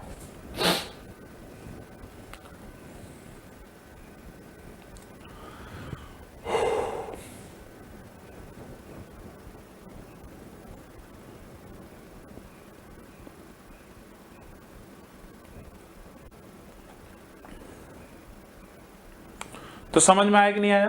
तो इस क्वेश्चन में आपका आंसर क्या आ गया 40 किलोमीटर प्रति घंटा। तो ऐसे बस आप लगा लीजिएगा। क्वेश्चन नंबर 28, हाँ ये अच्छा क्वेश्चन है, इसको ध्यान दीजिएगा। फिर से हाइट एंड डिस्टेंस का क्वेश्चन आ गया। सूर्य से उन्नयन कोण 15 डिग्री से 30 डिग्री हो जाता है, तो पेड़ की छाया 30 मीटर कम हो जाती है। तो पेड़ की ऊंचाई ज्ञात करनी है, पेड़ की ऊंचाई ज्ञात करनी है। शायद 15 आ रहा है क्या आप लोगों का आंसर? चेक कर लीजिएगा भाई, ऐसे तुक्का मार रहा हूं, ठीक है चलिए, लेकिन हम लोग लगाएंगे अभी, ठीक है। बहुत ही अच्छा क्वेश्चन है क्योंकि 15 डिग्री का मान आपको नहीं पता है, और इसमें जो कॉन्सेप्ट है वो आप अगर देखेंगे तो आपको मजा आने वाला है। देखिए फिगर क्या है, आपने 30-60 पर भी देखा था पिछले सेट में। जो पास वाला एंगल होता है, जो इसके पेड़ के पास होगा वो बड़ा होगा, इसका मतलब यहां पर 30 डिग्री होगा और यहां पर क्या होगा 15 डिग्री होगा, ठीक है 15 डिग्री। अब ध्यान दीजिएगा यहां पर मैं क्या कहना चाह रहा हूं। तो पेड़ की छाया 30 मीटर कम हो जाती है, मतलब ये बोला गया है उन्नयन कोण, सूर्य का उन्नयन कोण जब 15 से 30 डिग्री हो जाता है, 15 से जब 30 होता है तो पेड़ की छाया क्या हो जाती है 30 मीटर कम हो जाती है। क्लियर है? 30 मीटर कम हो जाती है, इधर 30 मीटर आ गया। तो उस पेड़ की ऊंचाई, मतलब इसकी ऊंचाई आपसे पूछ रहा है। अब इसमें अगर आप लगाओगे तो 10, 15 इसको x मानोगे, बहुत टाइम लग जाएगा। इसकी ऊंचाई मान लेते हैं h। यहां पर एक कॉन्सेप्ट है, समझिएगा, थोड़ा सा ज्योमेट्री का कॉन्सेप्ट है। अगर आप ध्यान से देखिए, ये 90 डिग्री है, राइट एंगल ट्रायंगल है। अगर ये 15 है और ये 30 है, तो क्या ये 150 होगा क्या? ध्यान दीजिएगा, 150 डिग्री। और आपको पता है कि तीनों एंगल का सम 180 डिग्री होता है। अगर ये 150 है और ये 15 है, ध्यान दीजिएगा, ये अगर 150 है ये 15 है, तो ये कितना बचा? तो ये भी तो 15 हुआ। बस यही कॉन्सेप्ट था। इसका मतलब ट्रायंगल ADC, ट्रायंगल ADC जो आपका बन गया एक समद्विबाहु त्रिभुज बन गया। और समद्विबाहु त्रिभुज को इंग्लिश में क्या बोलते हैं? आइसोसेलेस ट्रायंगल, जिसमें अगर दो कोण बराबर है तो आमने सामने की भुजाएं क्या हो गई? DC आपका AD के बराबर हो गया, मतलब AD बराबर DC हो गया। और जैसे ही AD बराबर DC हुआ तो DC की लंबाई AD, मतलब ये AD कितना जाएगा 30, AD कितना जाएगा 30 मीटर, 30 मीटर। और ये ट्रायंगल में जैसे ही मुझे एक भुजा पता चलेगा तो हम बाकी की दोनों ही भुजाएं बता सकते हैं, बाकी दोनों भुजाएं बता सकते हैं। तो ये 30, 60, 90 के कॉन्सेप्ट से, 30, 60, 90 के कॉन्सेप्ट से क्या होता है आप ध्यान दीजिएगा। इसमें आपसे पूछ सकता है अगर ये ट्रायंगल बना रहा है तो हमारा जो रेशियोज बनता है 1:√3:2 बनता है। ये भुजाओं का रेशियो बन जाता है जब आपका ये एंगल होता है। तो ये बताइए 90 के सामने कितना यूनिट होता है? 2। 90 के सामने अगर 2 यूनिट तो 30 के सामने क्या होता है? 1 यूनिट। मतलब 90 के सामने 2 यूनिट अगर 30 के बराबर है तो 1 यूनिट क्या होगा? 15 होगा। तो यही हमारा आंसर होगा 15 मीटर। क्लियर है? मैंने यही बताया भी था देखकर। उम्मीद करता हूं कि ये चीज आपको समझ में आ गया होगा। कल को मान लीजिए आपसे ये पूछ लिया जाए और ये वैल्यू क्या होगी? ध्यान दीजिएगा, ये वैल्यू क्या होगी? 15√3। ये भी पूछा जा सकता है 15√3। ठीक है, मान लीजिए यहीं पर अगर मैं 40 बोलूंगा तो इसका आधा कर दीजिएगा ऊंचाई। कब? जब 15-30 होगा। मतलब अगर 15-30 पे क्वेश्चन आ रहा है, यहां वाली वैल्यू दिया 60 दिया तो समझ जाइएगा इसका आधा ये ऊंचाई होगा, और जो भी ऊंचाई होगा उसमें √3 का मल्टीप्लाई कर देंगे तो ये हो जाएगा। इसीलिए हाइट एंड डिस्टेंस पर आप मेरी मैराथन क्लास भी देख सकते हैं, तैयारी डिजिटल क्लासेस पे, जो आपका वहां पर पड़ा हुआ है। ठीक है, काफी अच्छे से मैंने एक्सप्लेन किया है पूरे विद कॉन्सेप्ट के साथ। अगर आपको लगता है पूरा मुझे पढ़ना चाहिए तो वहां पर जाकर आप पढ़ सकते हैं, प्लेलिस्ट में मिल जाएगा।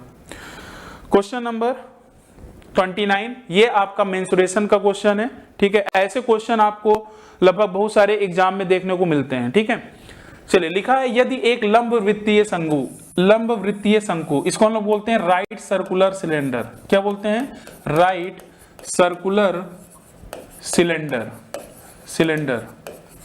ठीक है, लंब वृत्तीय शंकु के आधार की त्रिज्या का उसकी तिरछी ऊंचाई से अनुपात कितनी है? 1:3 है।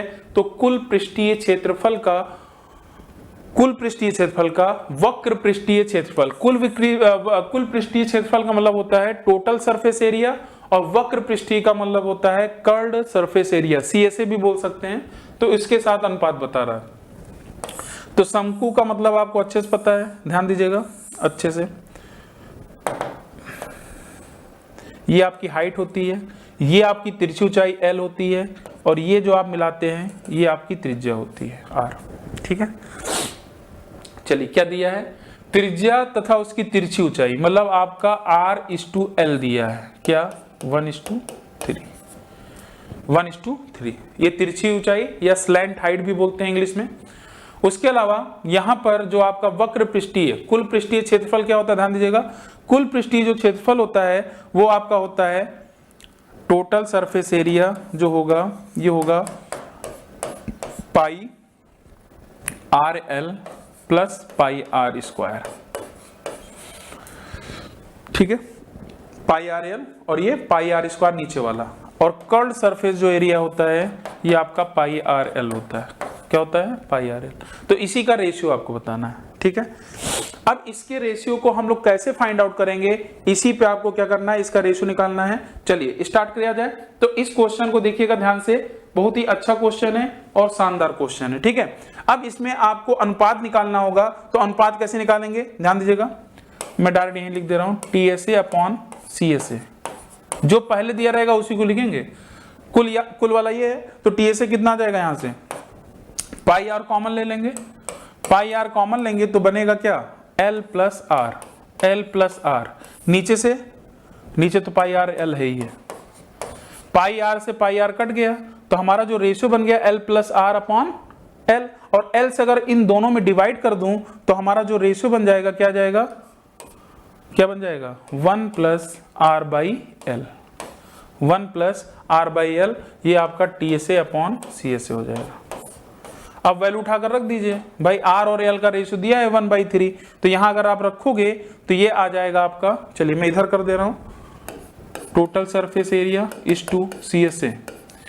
ये आ जाएगा आपका ये कितनी थी? 1/3। 1/3 का मतलब क्या हो गया? 3 एक कम 3 और 1 4, तो आ जाएगा 4:3। क्या आएगा? 4:3। आंसर कहां पर है? डी ऑप्शन में। अच्छा क्वेश्चन है, ध्यान रखिएगा। ऐसे रेशियो वाले मेंसुरेशन के क्वेश्चन काफी ज्यादा पूछे जाते हैं, ठीक है। तो ये आपका 29 क्वेश्चन है, और आज जैसा कि आपको पता है प्रैक्टिस सेट 5 का ये पूरा आपका कंप्लीट होने वाला है, और आज का लास्ट क्वेश्चन, ठीक है। इसको आप स्क्रीनशॉट ले लो, फिर उसके बाद हम लोग लास्ट क्वेश्चन कर रहे हैं, ठीक है। चलिए, तो लास्ट क्वेश्चन क्या है? ध्यान दीजिएगा, 29 के बाद 30। ये देखते हैं किस चैप्टर से है। ये भी आपका मेंसुरेशन से है, और ये भी अच्छा क्वेश्चन है, ठीक है। थोड़ा इसका कॉन्सेप्ट समझिएगा, क्योंकि ये यूज हो सकता है। मान लीजिए आपके सामने ये क्वेश्चन दिखा, ठीक है, आपके पास ऑनलाइन एग्जाम चल रहा है, और इसकी मतलब आपके पास 5 सेकंड बाकी है, ठीक है, क्या 5 सेकंड। तो कुछ चीजें हैं जहां पर आप रिस्क ले सकते हैं। जैसे यहां पर देख रहे हैं ऑप्शन, अगर आप ध्यान से देखें और आपको पता चल गया भाई इसका मेंसुरेशन का क्वेश्चन है, तो आपने जब ऑप्शन देखा तो ये नंबर आपका काफी इंपॉर्टेंट है, टिक कर देंगे, 90% चांसेस है आपका सही रहे, ठीक है। लेकिन ये रिस्की है, ध्यान रखिएगा। ये नहीं कि सर ने बोला कर देना है, अब आप अपने ऊपर पे रिस्क लीजिएगा, लेकिन चांसेस यही है कि आपका सही होगा 154, ठीक है, क्योंकि बहुत इंपॉर्टेंट नंबर है, और इसके पहले भी आपने देखा था, आया हुआ है। तो चलिए यहां पर मैं कॉन्सेप्ट को समझाता हूं, 2 से 3 मिनट में अच्छे समझिएगा। लिखा, एक तार 98 सेंटीमीटर की त्रिज्या के वृत्त के आकार का है।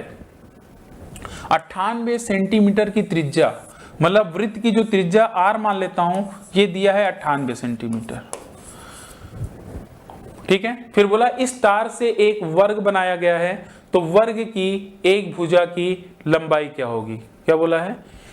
इसी तार से एक वर्ग बनाया गया है, तो बोल रहा है कि वर्ग की एक भुजा की लंबाई क्या होगी।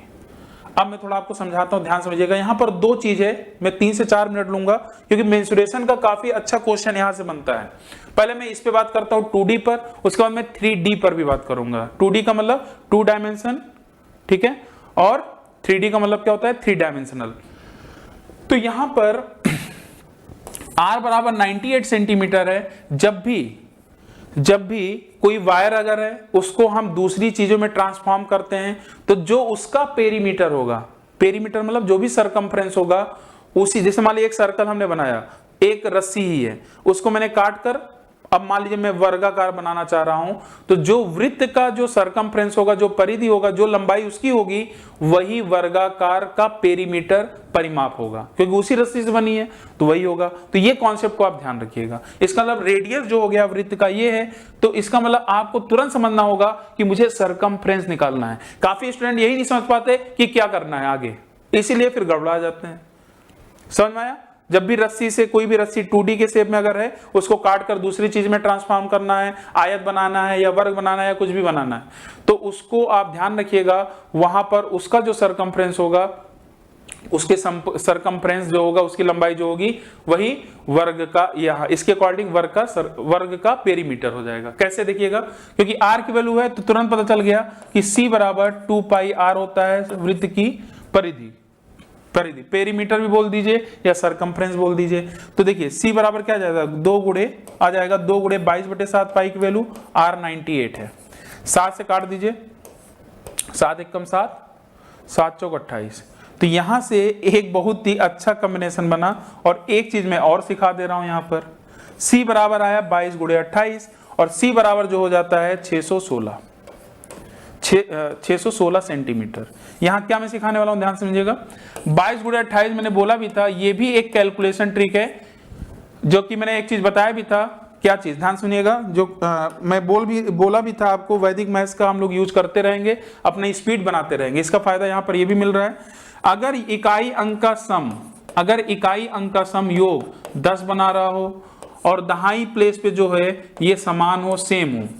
अभी आपने देखा था उस दिन कि ये चीज उल्टा था, इधर वाला अगर सम 10 बना रहा हो, इधर सेम हो, तो वो वाला आपने देख लिया था। आज आप ये वाला देख रहे हैं, तो यहां पर क्या करना होता है, मल्टीप्लिकेशन को हम तुरंत कर सकते हैं एक बार में। इसका मल्टीप्लाई कर दीजिए, 8 दूनी 16, और जो 2 यहां दिख रहा है, यहां 2 दिख रहा है, उसके आगे क्या आता है, जो भी उसके आगे वाली संख्या होगी उसका इससे मल्टीप्लाई कर देंगे, तो 2 के आगे 3 आता है, 3 दूनी 6, तो 616 आपका मल्टीप्लिकेशन हो जाएगा। बात समझ में नहीं आ रही है? जैसे मान लीजिए मैंने बोला 64 × 66, तो ये चीज आप देख रहे हैं 10 बन रहा है, तो 6 चौक 24, 6 से आगे क्या आएगा 7, 7 छंग 42, ये आपका मल्टीप्लिकेशन हो जाएगा। क्लियर है? चलिए, तो 616 आ गया। इसका मतलब ये जो 616 होगा ना, ये वर्ग जो होगा इसका भी परिमाप होगा। मतलब हम बोल सकते हैं कि जो 616 है, ये मान लीजिए इसकी भुजा a है वर्गाकार की, तो 4a बराबर क्या हो जाएगा, 616 हो जाएगा। और अगर मैं 4 से काट दूंगा तो आ जाएगा कितना, 4 एकम 4, 4 पंजे 20, 4 चौक 16, 154 सेंटीमीटर। देखिए आंसर वही आया कि नहीं आया? आंसर क्या आ गया, 154 सेंटीमीटर। क्लियर है? समझ में आया कि नहीं आया? तो ये क्वेश्चन आप ध्यान रखिएगा। और जाते जाते बस 2 मिनट में अपनी बात और रखना चाहूंगा। जैसे आपने 2D में ये चीज यूज में लिया, बहुत इंपॉर्टेंट है, कहीं ना कहीं एग्जाम में आ सकता है। ऐसे ही 3 डायमेंशन में क्या आता है कि वहां पर मेल्ट होता है, वहां पर रिकॉस्ट की बात होती है, मेल्टिंग। जैसे मान लीजिए कोई प्रिज्म है, या प्रिज्म की बात छोड़ दीजिए, मान लीजिए 3D में हम इसकी बात कर लेते हैं, शंकु या सिलेंडर की बात कर लेते हैं। शंकु को पिघलाकर सिलेंडर में कन्वर्ट किया गया या स्फीयर में कन्वर्ट किया गया, तो वहां पर क्या करना है, जब भी किसी एक को मेल्ट करके दूसरी चीज हम लोग ट्रांसफॉर्म करते हैं, बनाते हैं, रिकॉस्ट करते हैं, तो वहां पर हमेशा ध्यान रखिएगा जो भी उसका आयतन होगा, मान लीजिए मैंने शंकु को पिघलाया और सिलेंडर बना दिया, तो जो शंकु का आयतन होगा उसके आयतन के बराबर होगा। तो दोनों चीजें समझ में आई। ये एक लाइन भले मैंने बोला है, बहुत सारे क्वेश्चन एग्जाम में पूछे गए हैं इस पे।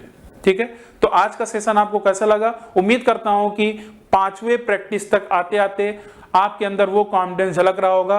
और कहीं ना कहीं, भाई मैं ज्यादा नहीं बोल सकता, लेकिन हाँ, कहीं ना कहीं थोड़ा बहुत तो मैंने आपके ऊपर थोड़ा सा आप हमारे ऊपर विश्वास थोड़ा कर भी रहे होंगे कि सर जिस तरीके से आपको बता रहे हैं आपको काफी मजा आ रहा होगा। ठीक है, बाकी अगर आप और भी कुछ इंफॉर्मेशन चाहते हैं तो नीचे आपको नंबर दिख रहा है, तो वहां पर आप क्वेरी कर सकते हैं। ठीक है, आज का सेशन मैं यही फिनिश कर रहा हूं और उम्मीद है कि जो आपका जो छठा प्रैक्टिस सेट लेकर आऊंगा वो और जबरदस्त होने वाला है। ऐसे जुड़े रहिए, प्रैक्टिस करते रहिए। ई बुक में पहले सबसे पहले अपना आप क्वेश्चन करिए, फिर सोल्यूशन देखिए। वहां पर भी दिक्कत हो फिर आप वीडियो पर आइए, वो आपको वहां पर बड़ा मिल ही जाएगा। ठीक है, उसमें टेंशन लेने की जरूरत नहीं है। ठीक है, थैंक यू, धन्यवाद।